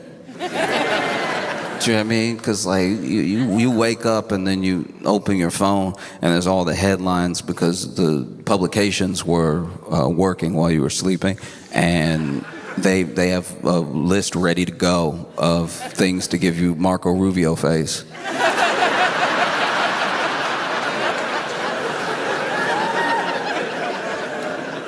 There's a big flaw we have now in that the news by headline is like in your phone. It just hits your phone like that. You gotta turn your notifications off sometimes just for the sake of your mind, because I was checking the time. I just wanted to know the time. And now, uh-oh. Well, oh no, I was gonna travel. Looks like we're not friends with anybody anymore. It's devastating. You know? And you see things like you see what happened in Minneapolis. Yeah. You see everything that happened, and it is it's sad and fascinating that no matter how many angles come out, no matter what people are watching, no one's really changing their position. And I think one of the main reasons is that there are many people that are trying to argue the legality, and everyone else is trying to argue the morality, you know?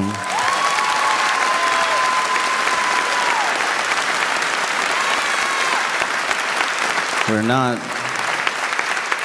not speaking the same language about these things, which is one of the main reasons we're not getting anywhere.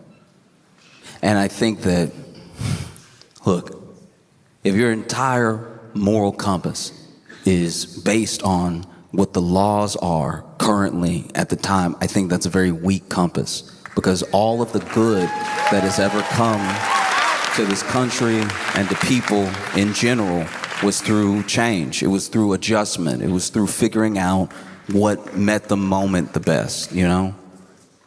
There's no, to me at least, there's very little good in just saying, well, that is the way it is. No. It's like, that's not enough. Every benefit to your life, every single benefit to your life came through some sort of change. The powers that be weren't just waking up one day and then thinking, oh, well, we probably should do a little better. Sadly, that's not how that sort of like arc of justice bends. It usually bends with pressure, you know?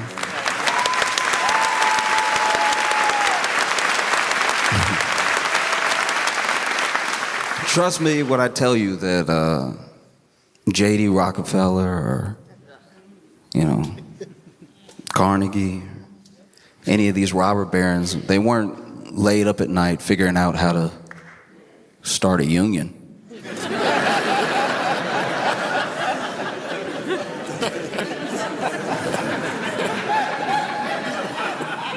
You know? All these things come with time. You know, you can make whatever legal argument you want to make. That is not what people are not arguing for some sort of like Section 3, Article 5 of some. They saw the video. You saw the video. And I personally think one of the reasons to argue the legality or to make the status quo your moral compass is because you're either not affected or you think that if you play ball, it won't come for you. It won't affect you, you know? And that's just not the case. Now we are where we are because they needed something. They passed this bill that is going to really devastate a lot of people. Yeah. You know what I mean? They passed it a while ago and they're hoping you don't remember. In fact, they're looking for something. They need something new. It can't be the old stuff because they said they fixed all the old stuff. Right? So they need something new. You know, they passed this bill that lets AI companies off the hook, that rolls back a bunch of environmental protections, that slashes your health care, and they need something new, which is why they landed on Somali daycare fraud. No, you know Somali daycare fraud, the most lucrative fraud of all time. It is the fraud that...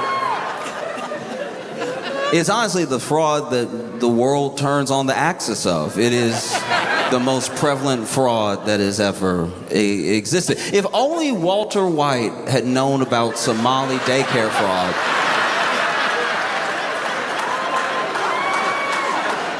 it would have been a very different show. No, they need something new because they're hoping that you'll forget that they can't actually, and they don't have plans to, and the things that it would take they're not willing to do to improve your life. They're not going to do it, you know? They're all in the same pool, so they're not going to tax their friends, you know? So what can they do? Well, they can't improve your life. They can't do it, but they can make everybody else's life miserable. Like they could make everyone else's life worse, and then that's equality.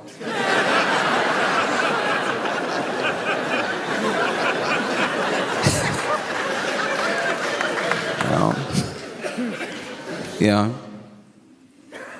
It's like when you're it's like when you're dating somebody that sucks, and then they are like, yeah, but other people suck too. You'll sit them down and tell them everything that you feel like they are doing wrong in the relationship, and they're like, everybody does that though. Like, if it's not me, it's just gonna be somebody else forgetting your birthday. That's gonna happen.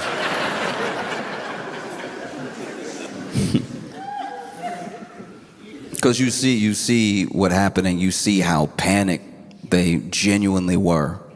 You know, they sent these guys out. I hate to burst anyone's bubble, but as a country, we are like broke. You know what I mean? We are like, because their bill also adds to the deficit.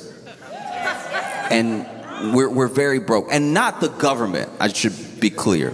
The people. The people. I know people think it's the same thing. But people from other countries, just so you know, it's not the same thing. The country, as in the government, is doing fine. They just found a bunch of oil. It's the people. It's the people who are struggling. It's the people whose groceries prices and whose healthcare costs are skyrocketing. It's the people who have less to show for the work that they do. And it's the people losing their jobs, getting their government jobs slashed and getting let go from companies and everything. And so they need something. We can't afford, in the bill, $29 billion for ICE. We cannot afford ICE any more than I could afford ICE.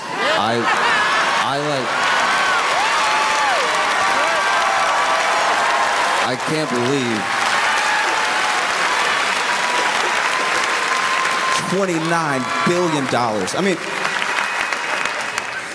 but this is my thing, I guess, is that you watch something like what's happening in Minneapolis, because it's not just one instance, it's not just one thing, you know?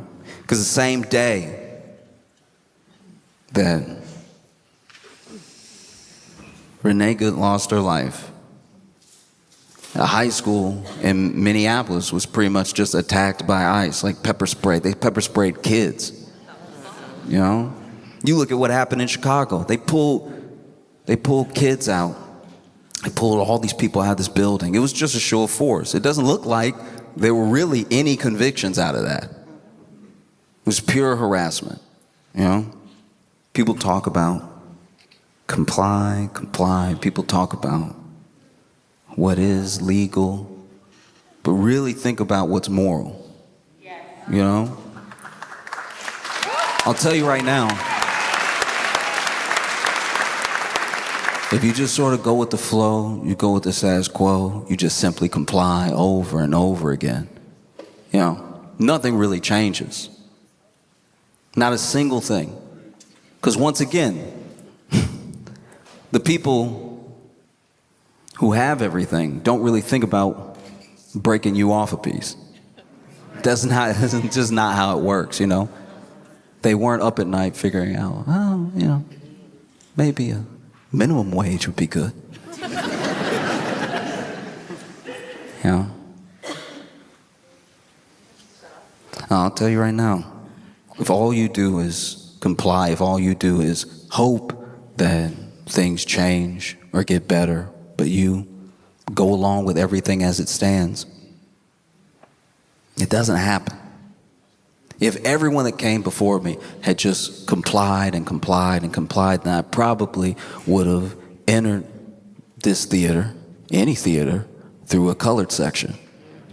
You know, every good thing you have in your life is a product of someone else's struggle. You know? You see everything that's happening. And it's not about what they say it's about. You know? People talk about coming over the right way, doing it the right way and everything. Meanwhile, the people that say that don't even actually know what the right way is. Not top to bottom. The people trying to do it know. But they don't even understand the significance of yanking people out of a hearing that's their immigration hearing that they showed up to do it the right way. You know, you're just jamming people up for the sake of doing it. Now, be clear here. It is not about Somali daycare fraud. Even the narrative building, even what happens next, then the president the president makes a statement. There's no way he saw the video. And I'm not even saying that because I think that there's some like moral core to. I'm saying that because what he said, he was like, this officer was run over. He's lucky to be alive. She ran right over him. I mean, he basically exploded. And he had the wherewithal to put himself back together again. Reconstitute his body. Amazing stuff. No, you see how they paint this person immediately. You know, they need their narrative more than anything, because if the narrative falls apart, then everything is exposed. And if it's all exposed, you start to blame who's worth blaming. It's never been more important to know all of your rights, to know all of them. And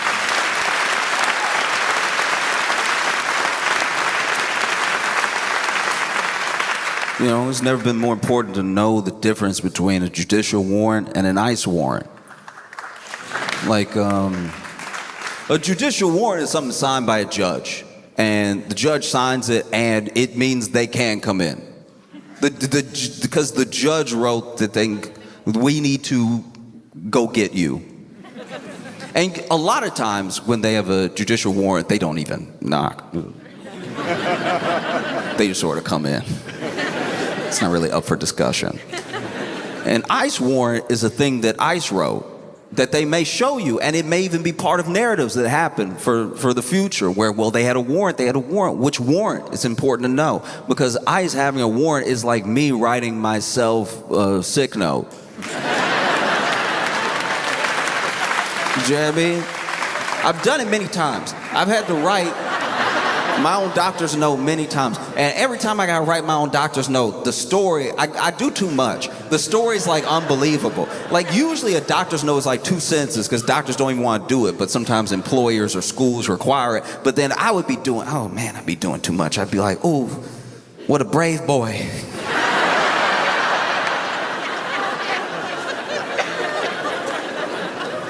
I can't believe he's making it through, you know?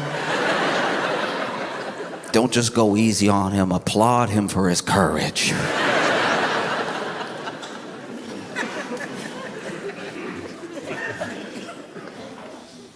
It's very important that you understand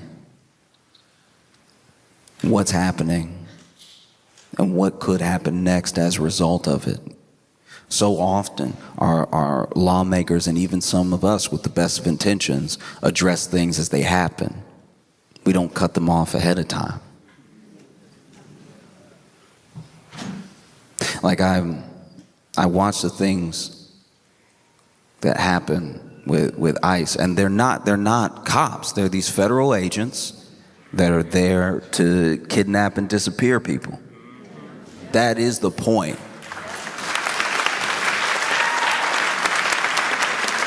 It's the entire reason that Renee Good isn't with us. And it is more than fitting that these people, that this administration would be the enemy of good. Like,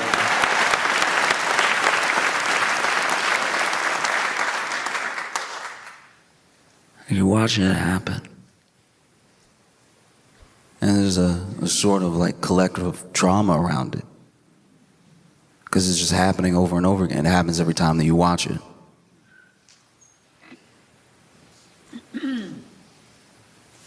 And I don't know, it reminds me that it's important to choose as much family as you can. You choose to protect your family. Choose to protect people that when you were born you had no relation to, but you found each other. There's nothing more important. Because When they didn't see Nikki the first time, they went ahead, spin the block, let's go back around, shot through. They do the same thing to us. They do the same thing to us all the time. You know, several years removed, but not a mile away from where George Floyd died. And what happened then? We marched, we protested, we begged, worked as much as we could for some sort of change, and then several years later, they spin the block, right? They took, and they'll take as much as they can, they'll take as much as you let them. And look, there are people, right? There are people who will never see your side of things. There are people who are not working for you. They work for whatever corporation funds them. They work for whatever lobbyist gives them the most money. But the people that you vote for, the people that you put in power, it is important now more than ever that you stay on their neck. You stay on them. Because when things like this happen and there's this sort of like rhetoric around, you see how people feel one way or the other, and you see politicians try to do their spin. Obviously, there's a way that we expect everybody to fall, but it's important to remember that usually ICE funding is bipartisan. So you only control the people that you vote for, but you got to stay on them. You never let up. Being a public official should be a headache.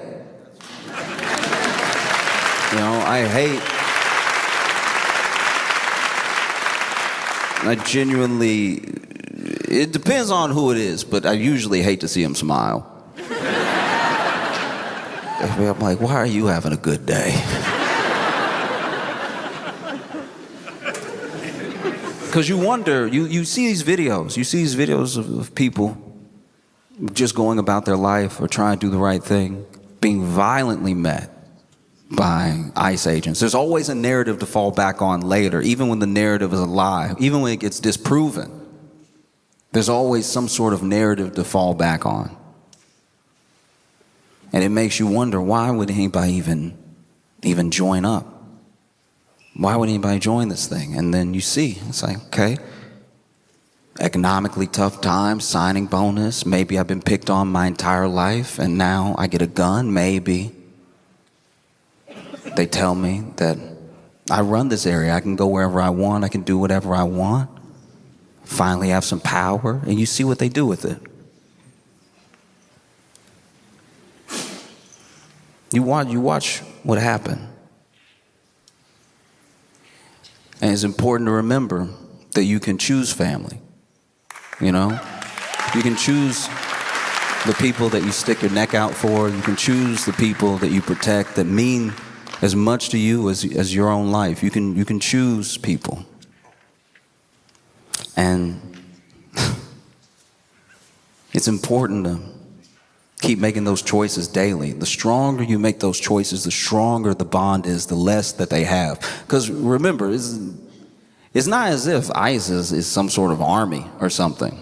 They actually have wildly low numbers. That's why they need the police to come back them up everywhere they go. That's why all it takes is being pelted with snowballs and they leave. It was snowballs. It was snowballs in Minnesota. Snowballs in Minnesota is basically the weather conditions. So that's.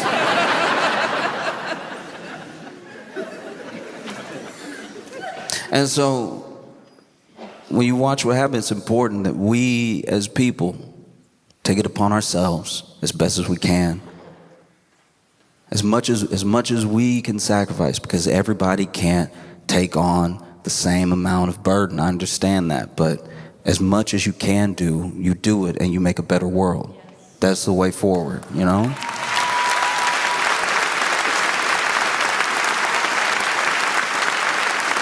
This was not the first ICE-related shooting. This was not the first ICE-related death. And it's not just going to go away. I think about those kids that are left behind now.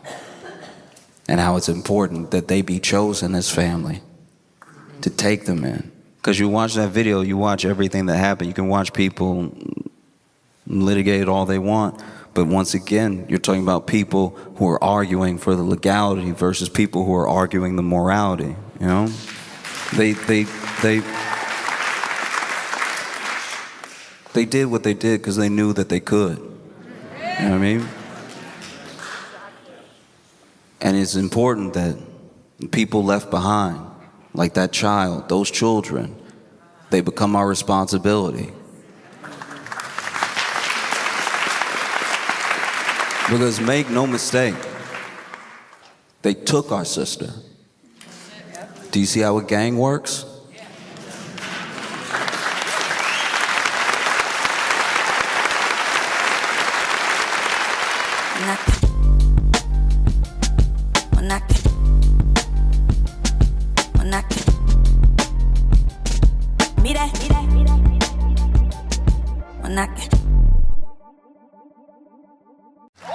Please make it loud for Josh Johnson!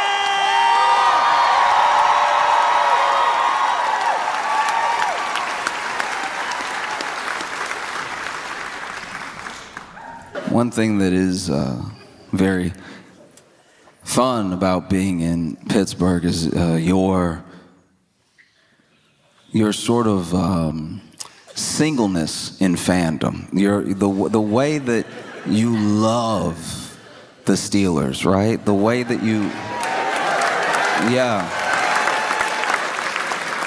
And I saw this story about a woman whose husband sadly passed, and to commemorate him, she kept his Steelers tattoo.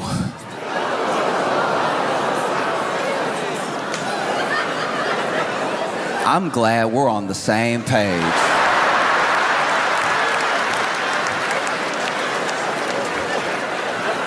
Because initially when I saw it, I was like, what?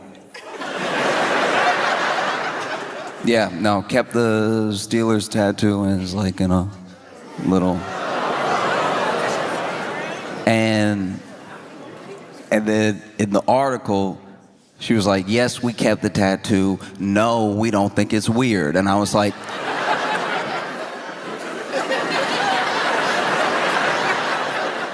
I figured you didn't think it was weird.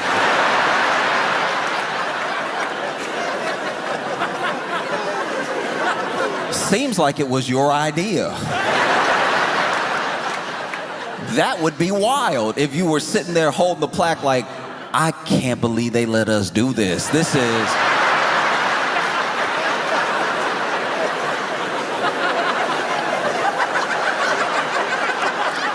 little odd, right?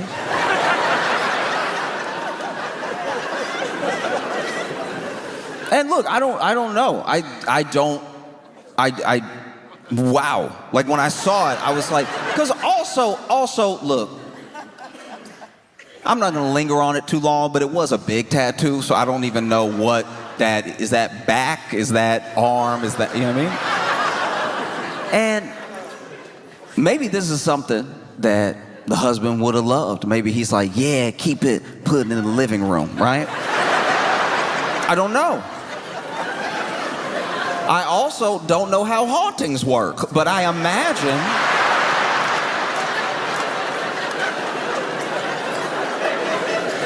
I do imagine having some of my skin means I'm gonna stop by.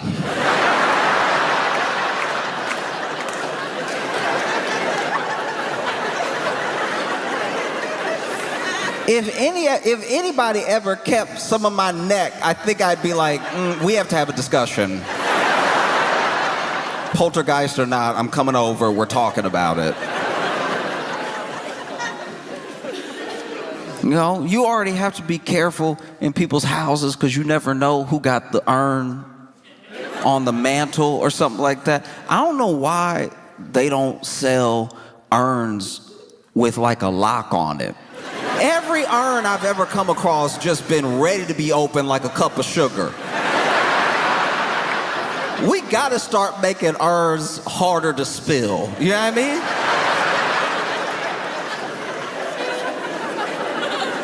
I've been at people's houses where they got, whether it's like a family member or the pet, they got the urn on like a mantle or a bookshelf, and I'm like, that's a little high. If it falls, they will be everywhere. And it does sort of, I don't know. It does taint the memory a little bit if this urn fall and now you gotta Dyson him up.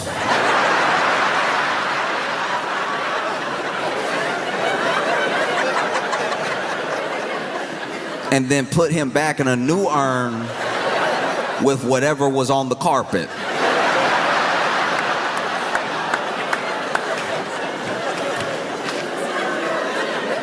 Just something to think about, baby. Literally, just even McDonald's cups are harder to spill.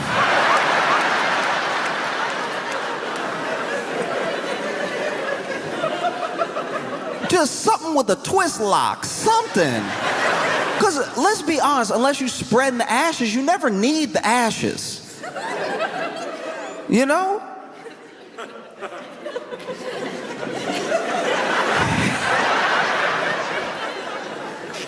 It's not like you hiding something in the ashes and then you're gonna open up the urn, pull out the Glock. Like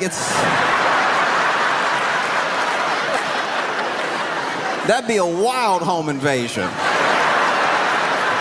That'd be imagine you're, let's say somebody, goodness forbid, but let's say somebody broke in your house or something like that, and then they've got you and the family held hostage, and maybe you did something to them. Maybe you're a healthcare CEO, right?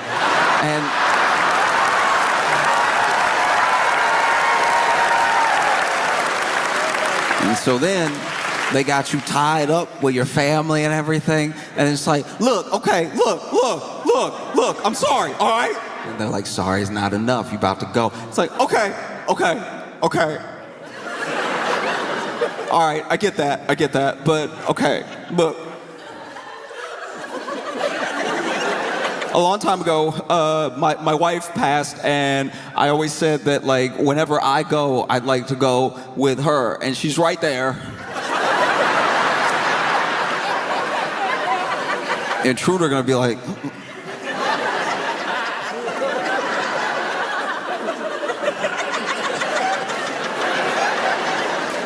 over there?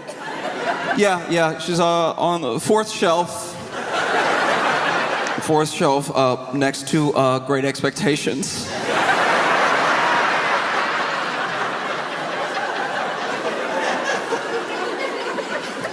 If I could just like hold her, I'll just, this small kindness, let me hold her while you bow. The intruder's like, okay, go ahead. Go get her.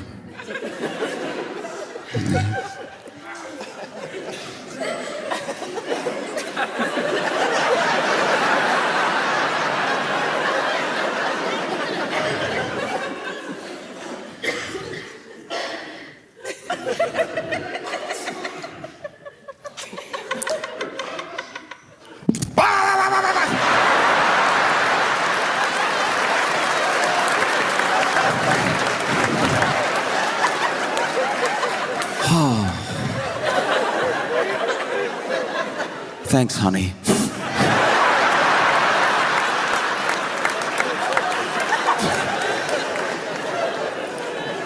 No, it's wild. Because now that mantle just, it's like in a frame. And I guess they're gonna put it on the wall. That seemed just as precarious as any urn. Imagine you having a house party. And somebody bumped the frame, it fall. Now you getting yelled at. You knocked over daddy.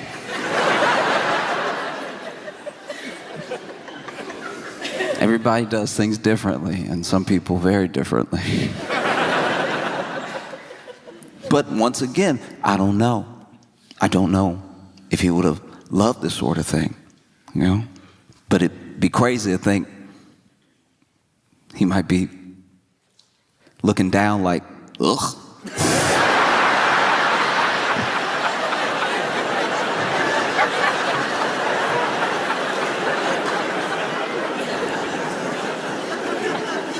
But in case he loves this sort of thing, and in case he can hear us on 3, I'd love all of you to join me in a Go Steelers. 1, 2, 3. Yeah.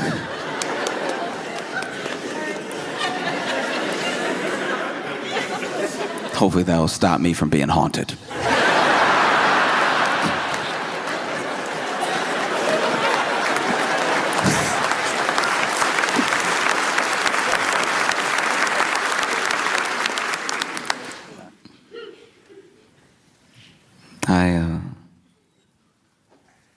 In my life, I've had a lot of roommates, and it's funny because, like, I don't know, I've talked about this before, but like,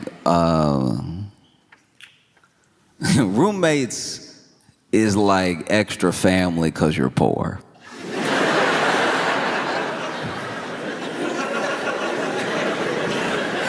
You don't exactly bunk up with a stranger because things are going well. Every roommate I've ever had has been out of necessity.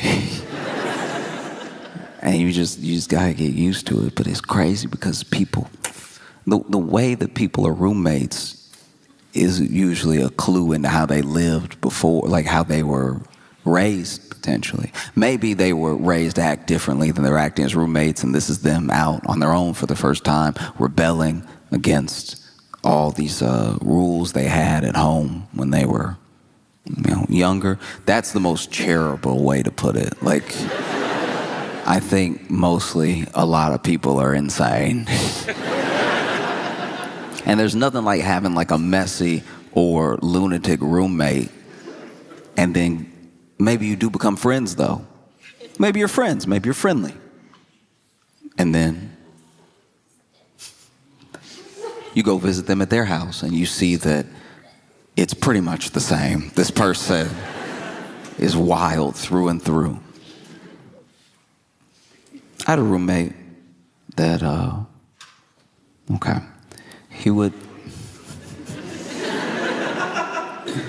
there would be some nights where he would sleep in the bathtub. He had a bed, he had a mattress, he had pillows. But he said he would sleep in the bathtub because it felt more normal to him when he would wake up from a night terror. And I was like, I don't know how you find that out.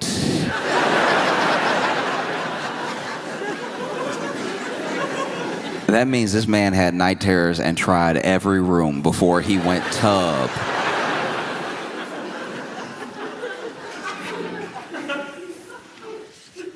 And that was a tough roommate to have because, I would go to bed at a regular time, even a little late because, we're young and everything. We're in college, and then I would just know I can't go to the bathroom for the rest of the night. No, I can't. I'm gonna have to hold it until he wakes up. And what would normally be distressing, sleeping peacefully, and then hearing from the bathroom, is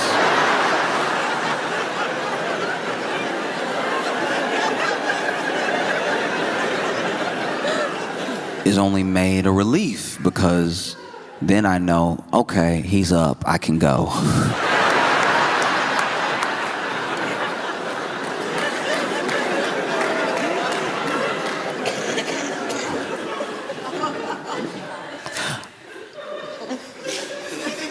A lot of people in A lot of people in America worry about terrorism. This is a top concern for some people, and it just depends, mostly, to me at least, on when you were born, you know? And I think that within this understanding of terrorism, there are many different definitions, you know? One definition is someone who stokes fear and anxiety for the purpose of fear and anxiety in their enemies. And there's a lot of talk of terrorism or potential terrorism. People get called terrorists all the time, and there are some people that want to equate terrorism to one specific group, one specific religion. But I know that there are terrorists, but the terrorists that I'm talking about, they have no religion. The terrorists that I'm talking about, the terrorists that I believe already live in the U.S., they don't have some God that they call to for their purpose of doing what they do. They just do it to stoke fear and anxiety. I'm talking about people who put an empty box of cereal back on the shelf. These people have no place in our society, all right? I had a roommate. Last straw for me was this man. I bought some Cheerios, and I bought it for the group. We all eating out here. And so then I go to grab the Cheerios, and I'm excited, I'm hungry. And I go to grab the Cheerios, and there's a certain feeling. Anyone who's been a victim of what I'm talking about will know the feeling. It is a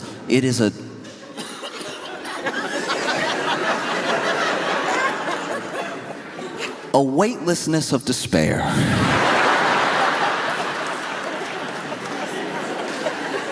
You go to grab what you think might even be a half-full box of cereal, and in your attempt to grab it, you put too much energy, too much force into your shoulder, into your arm, into your hand. And when you put that force into your shoulder and your arm and your hand, and you grab the box of cereal and you go to lift it up, you hit the top of the cabinet.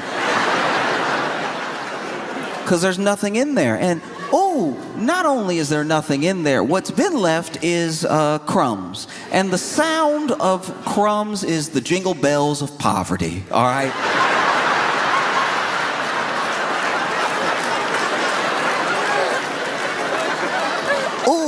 I've never felt poorer than when I hear crumbs. Hearing crumbs is right out of Oliver Twist. Crumbs is what Charles Dickens wrote all his best work to. I didn't even think I could hear crumbs. Oh, but they have a sound. It's a mix between bread particles bouncing off each other and then a whisper. It's in a moment. It's something that almost can't be identified. And it's the whisper of those crumbs, the same way that you could split atoms or you could collide particles and make an entire boom, a bang, a nuclear bomb, and a hydrogen bomb. The banging together of these bread particles makes one singular noise, and it is the universe telling you from a point of almost quantum physics, bouncing the particles off each other, that you're poor. That's the sound of poor. Wouldn't you love to say yum? You'll never say it. You're too poor. These are crumbs.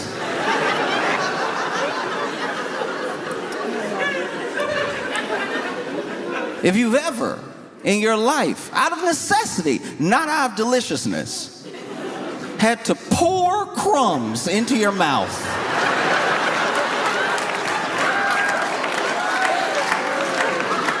only in the Bible do I imagine this level of thirst for food.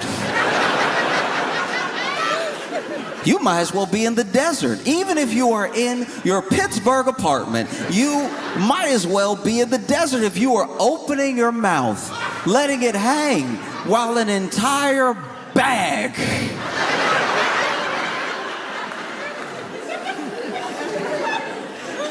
while a bag of crumbs slides and floats to your mouth. Because the crumbs that are sliding into your mouth from this bag, they have no Christianity. These crumbs are there to embarrass you. They're there to make you look and feel poor while you pour them into your mouth.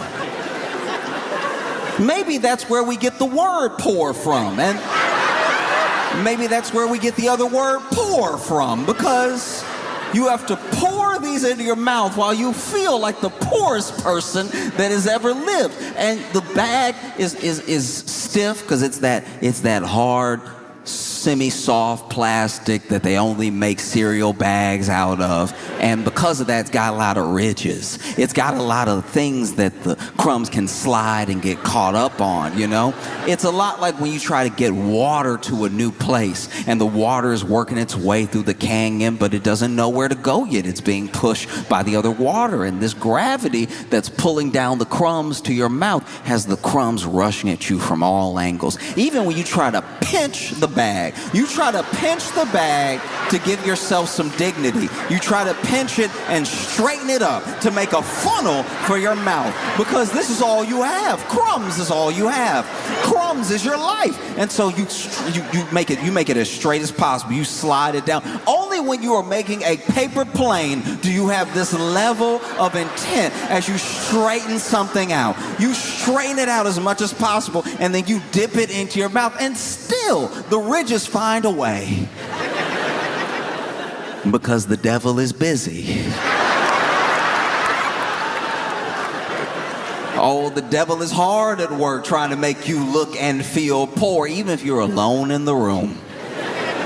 You pour the crumbs, they're rushing from all angles, skiing down the plastic to your mouth. But then something happens. You don't know if it's in the middle of the bag or it's at the very edge, because some bags, depending on what cereal you get, have smooth tops and some have ridged tops, okay? That's going to be important, because if it's a smooth top, the crumbs will slide out. If there's ridges right at the top, that means that the crumbs have one last giddy up before they get to your mouth. And so then not only do they giddy up, but you are looking for the food. You'd at least like to see what you're eating. And so you're looking down the bag, and the crumbs are like, we can go anywhere. We could go in your mouth, we could go up your nose, but we love to go in your eyes. And so then you're standing there with crumbs in your mouth and in your eyes and down your face and down your shirt, because as soon as they got in your eyes, they stung, because crumbs are sharp. You might as well juggle knives over your open eyes. You know what that feels like? To be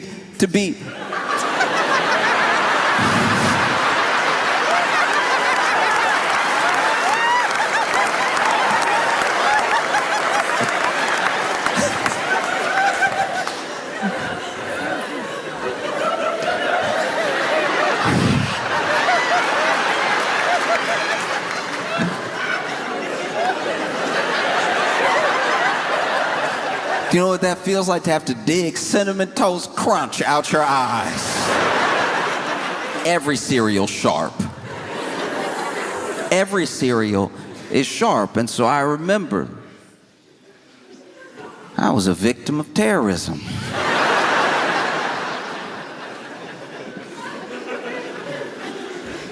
And I took my crumbs like a man. But then I confronted my roommate. I said, hey. I know what you did. You know what you did. I don't know why you did it. I feel like I've been very respectful. I feel like we have a good rapport. I don't know why you would engage in such a vicious attack against my Saturday. And he was like, what? I was like, you know what? Because he did know what. Because without me saying anything else, he was like, look, look. I put it back, but there was some in there.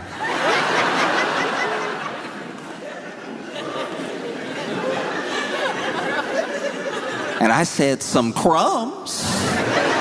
He's like, no, there was Cheerios in there. And then I thought, okay, maybe I've made a mistake. Maybe I have accused the wrong roommate, because I have more than one. And so then I walked to the kitchen with him, because the bag and the box were laying on the ground, because I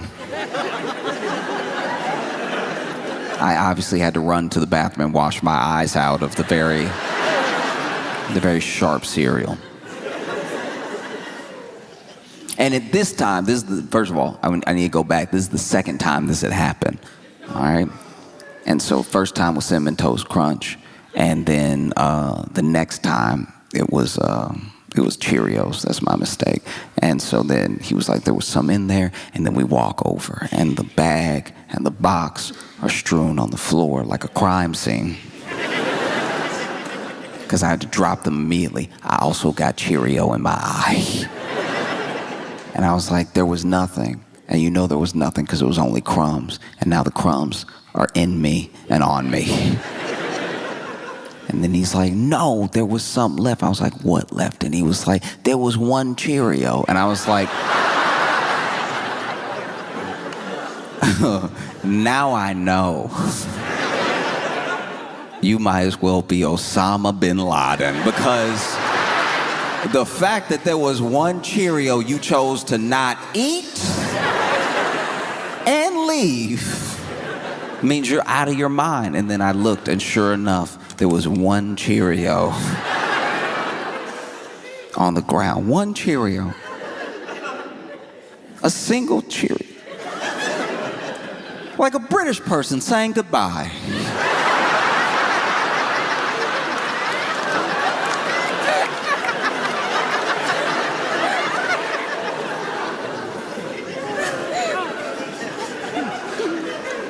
Obviously, I didn't kill him. I'm here with you now, but I thought about it.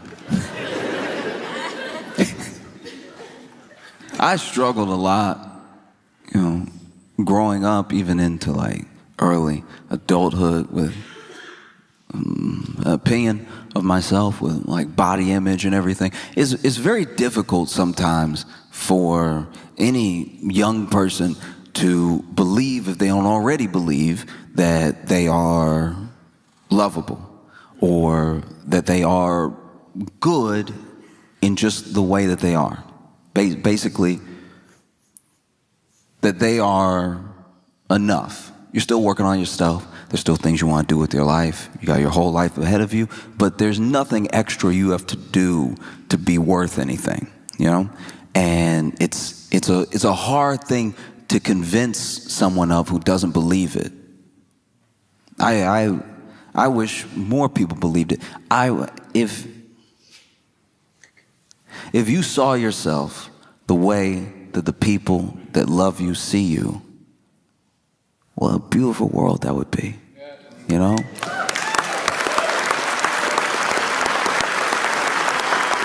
And it's not as if love isn't poured into and on these people, showered with praise when something goes right.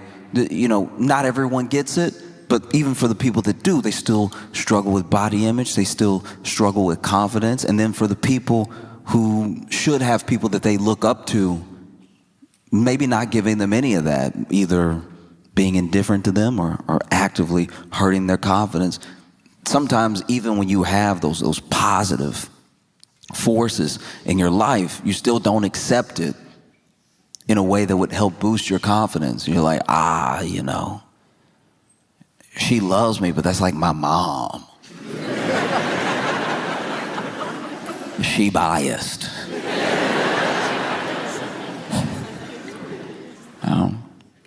And I know for me, I spent a ton of time trying to work on myself in different ways. Some things that I actually needed, some things that built me up, and some things that were maybe a little bit unnecessary, you know? I really struggled to look at myself in any positive way until I got really fit. Like in my head, really, really fit. I should look like I saw other guys and I thought I should look like that. I should look like a version of that, at least, you know?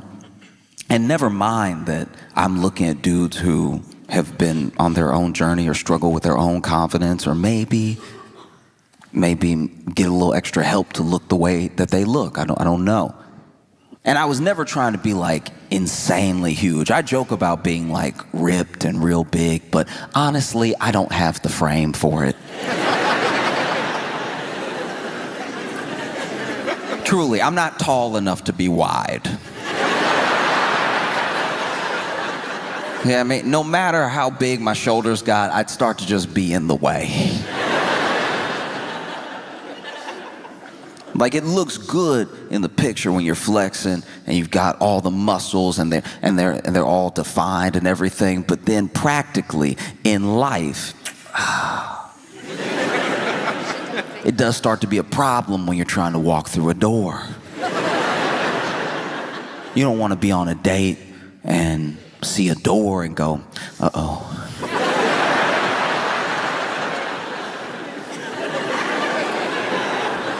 How do we handle this? You know, because the shoulders, the hips, they're all wide and muscular, but that door frame, oof, making all of them standard. I can't believe they're doing this. And then you're holding hands, you get to the door, and you're like, you first. You look like you being a gentleman, you know. Please go ahead. And then she walks through the door with ease, and you now have to figure something out. You're standing on the opposite side of the door, and you're like, oh, okay.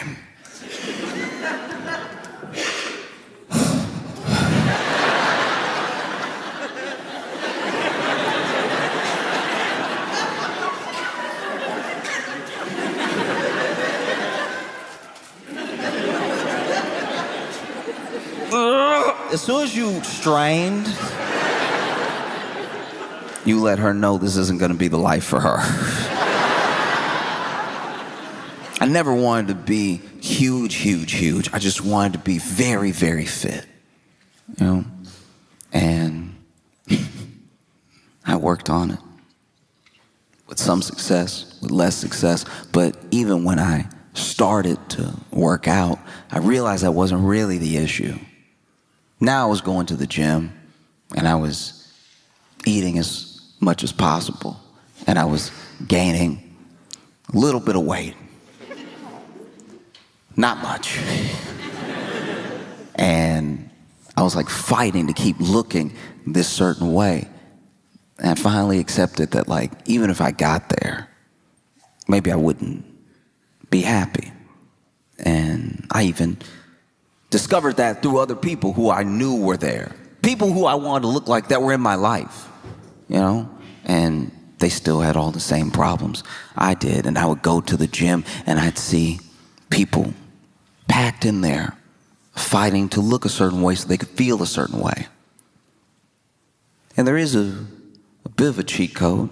You could try to work on feeling the way without having to fully change your entire body. You know? You don't have to earn loving yourself through like straining and potentially hurting yourself, you know? Like there's some things that there's some things that go and be lifted in therapy, you know? Like it's just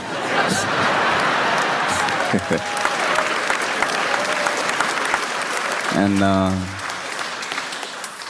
but I remember I would see these workouts, and sometimes you see people get creative. There are a couple machines that are pretty straightforward. You sit down, you want to row, you put your feet here, and you pull. And that's the exercise right here. This is just what you do, and you do it for your back. You know, you work a little biceps in there too, and maybe if you're trying to work more of the back. You can lean forward a little, lean back a little with the pull, you know. I saw a guy sit down like normal and then put his feet in. And I'm not gonna lie, I stopped. I was like, this is about to be awesome.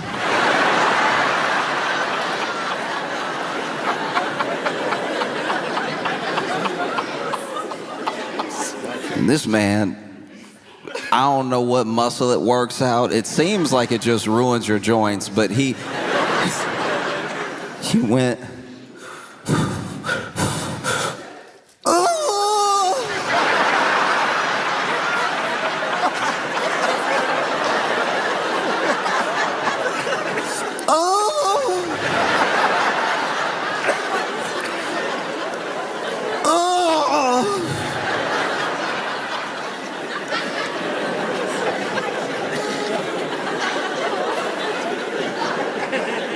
just make sure it's clear.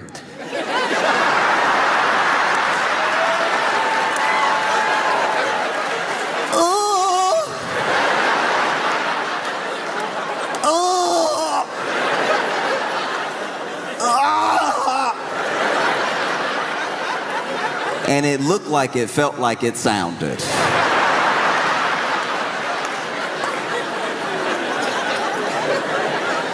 This man did 8 sets of 10.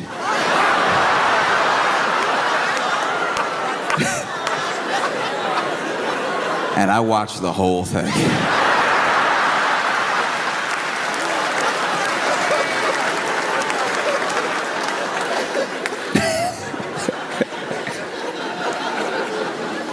Oh, there was even a time where I went to the gym and, you know, I was working out my legs differently. You know, I was doing some lunges, I was doing some like split squats and everything. Not much weight, but just trying to make sure that I worked out my legs, because there are some people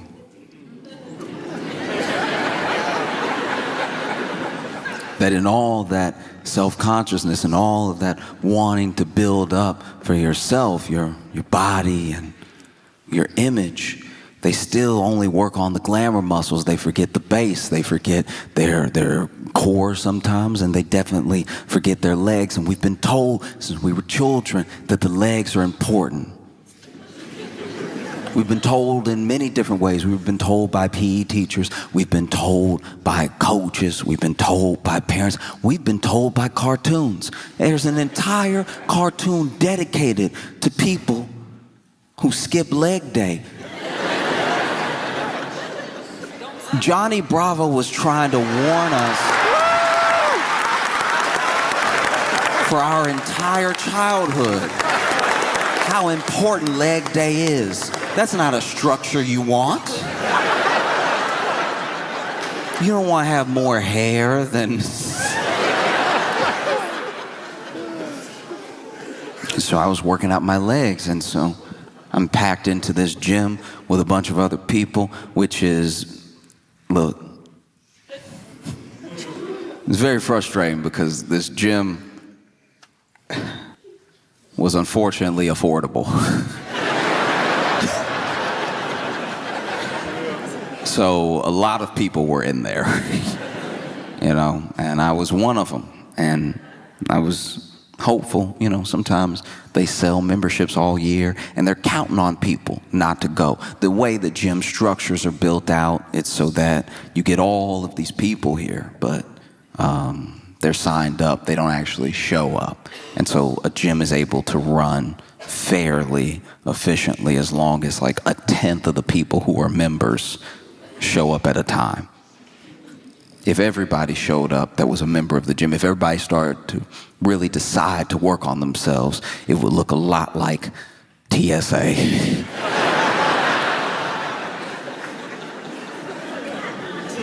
Be very little movement. The only way to work out would be passing the weights, just you can have some.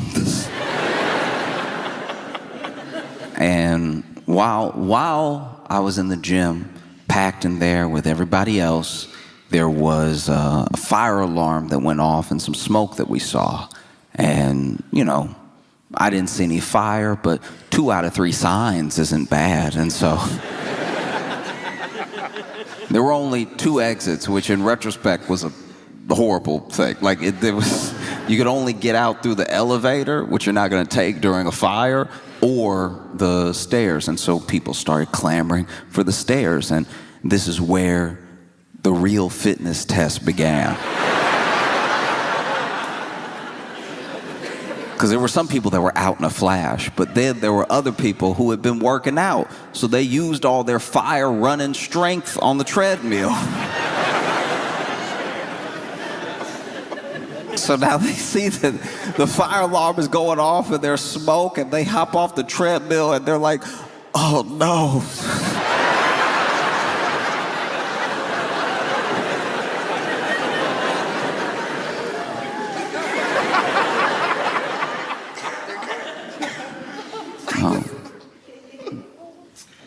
And then there were other people, what I would assume people who were a bit out of their mind, that even treated the running out of the gym like a workout. There was one lady literally still looking at her watch going,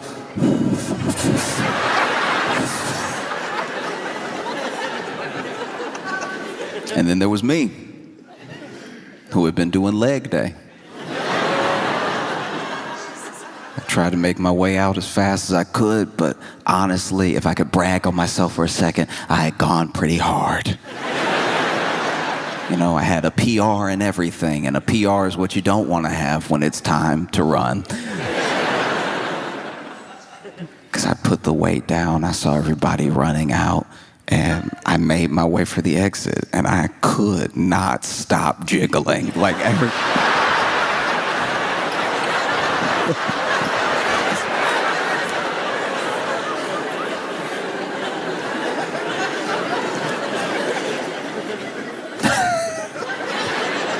And yeah, I don't know if you've ever been in a situation where you have to evacuate for a fire, but nobody moves like there's a fire. Even as you're going downstairs to like get out of the building that has smoke in it that is like clearly, at least seemingly on fire, you still get people that do that thing that people do when they get to the top of the stairs, where now that they're clear, they just enjoy their day. If you've ever been in a walkway, there are people who can't wait. At the beginning of the stairs, they can't wait to get up there. And then as soon as they get up there, as soon as they are past the last step, they're like, oh, yes. As if there's not a ton of people behind them. And so I'm noticing as I'm shaking and jiggling down the steps, how slow people are going down the steps. And so people do start to scream like, hey, hurry, move it, you know, fire. And then we get outside, and it was next to the door. One of the reasons everybody was slowing up was that same lady was out front near the door, just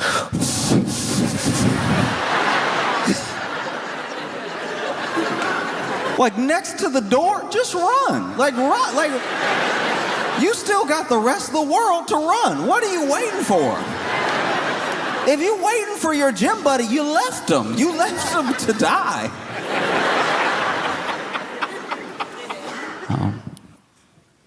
It's funny because I was watching the news and I saw this, can't really call it a debate, it was more of a screaming match. But it was on CNN. And on CNN, okay. Found the one person that works at CNN, and that's...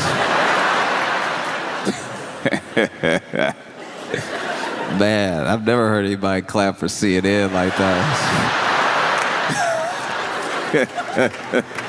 Yeah.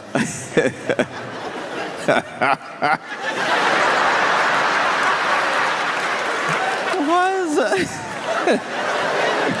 Now, to be fair, though, look, to be fair, we don't know where our friend is from, and CNN Abroad is actually substantially better. Like, when you watch CNN and you're in like France or something, it is actually like engaging programming. That we really are the only ones that do CNN the way we do CNN.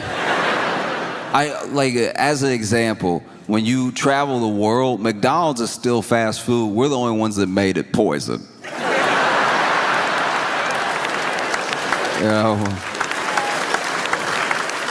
every other country, they just say what happened on the news. They just tell you. They're like, oh yeah, no, then these people came, and then the other people came, and then the first people left, and the second group of people left.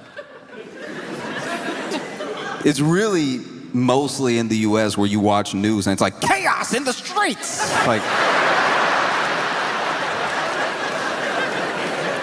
Like every news segment is cutting a promo for a horror movie.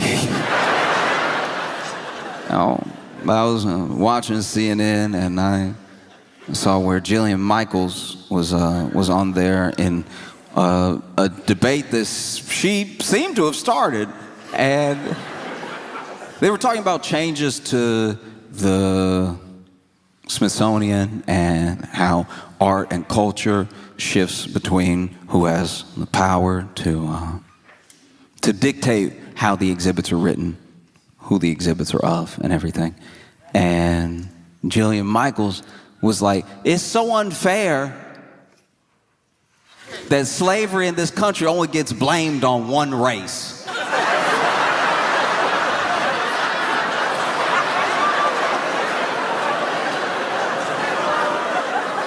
Look, as outrageous as that is genuinely funny. Like, look, I'm not gonna tell anybody how to feel, but if you heard the words I said,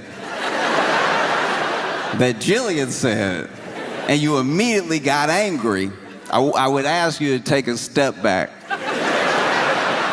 I'm not gonna tell you how to feel. You can be angry if you want to be angry, because it is a very short-sighted, ignorant thing to say, but that's precisely why it's so funny. It is absolutely hilarious. But the best way I can describe why this is funny is when I was a kid, I would I would be at home alone for about 3 hours. I would get off, from school. I would do practice, and then I would get home and be alone for about 3 hours, right? So for 3 hours, I was the only person in the house. And one day, I was just walking through the house. I was eating something. I think I was like eating some Easy Mac and walking, not paying attention where I was going. And I knocked over this vase. And it was a vase that my mom loved, right? And so it smashes on the ground. And I genuinely didn't know what to do, because I was like, man, I'm going to be in a huge amount of trouble. I need to think of something. And in my head, I was like, what should I do? Should I call my mom now and be like, hey, when you get home, you will want to beat me. But I feel like if I tell you now and you're going to be like on shift for another half hour, and then just the concern, because I never call you, I'm hoping the concern that you have that I am calling you you'll be so relieved that I'm alive, that I'm not dead, you'll want to kill me less. You know, because having that coworker be like, it's your son, you know what I mean? And then have you be like, oh, what, my baby? And then I tell you what I'm about to tell you, and then you're like, oh, I'm just so glad you're still with us that I would hate to make it so you were not, right? That was one thought. Then the other thought was, look, I've given this whole having a family thing a good run. Maybe I dip right now. Maybe I leave home right now.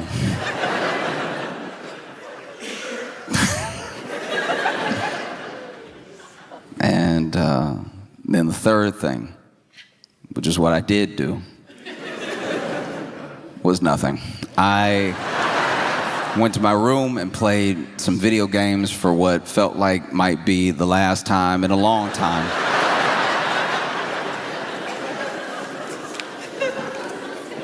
then my mom got home. I remember all the noises of her getting home. I remember the like screen door, and then the lock, and then the lock turning, and then the deadbolt turning, and then her walking in, the screen door shutting behind her, her shutting the door, her locking the door, and the deadbolt. Again, every footstep from the front door to the kitchen, because she missed it at first. And then every footstep after the kitchen back into the living room where I heard my name. And not my name the way you know it, my full legal name. You know what they put on your death certificate or before a parent kills you? My full legal name. And then I walk in, and my mom is like, "What happened? What is this?" And then I said, "Oh, you just gonna blame it on me?"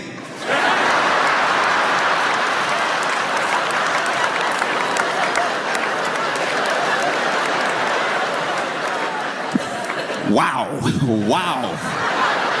Maybe I was in there playing video games the entire time. Maybe somebody broke it, and left. Maybe I'm lucky to be alive right now.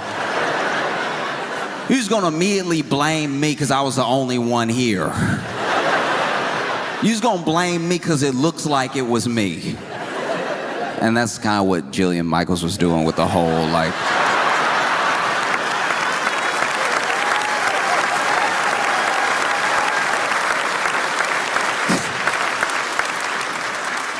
Yeah, that's kind of what she was doing.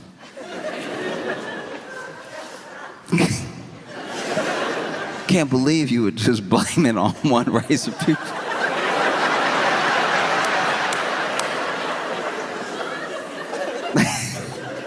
And it's so funny, too, because when it comes to history like that, there are always these bad actors that try to pull the thinnest straw man out of the woodwork, you know? There'll always be that person. There was a guy, I don't actually remember his name, and this is before slavery in the U.S. was more based on race and before more people were shipped to the U.S. There was a dude that I've read about that apparently was of African descent, and he came over and he had about 2 or 3 slaves. And one of those slaves was seemingly of the Caucasian persuasion. And whether this thing is true or a myth, I've heard it my entire life when referencing slavery, that there was one black guy who had a white slave. And I'm like, look, even if that's true, that's not what it's known for.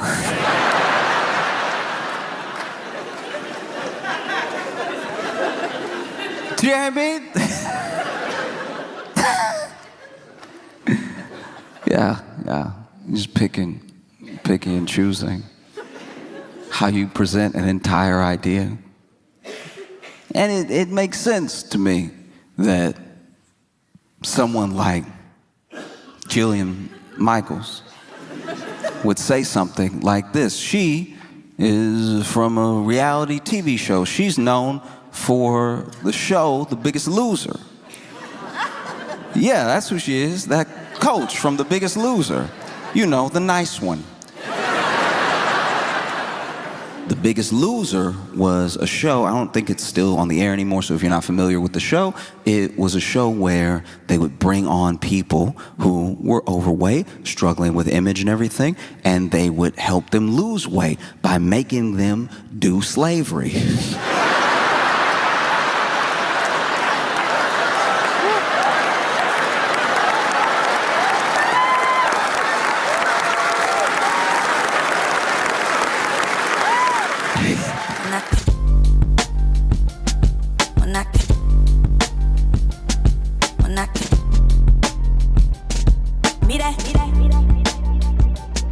When I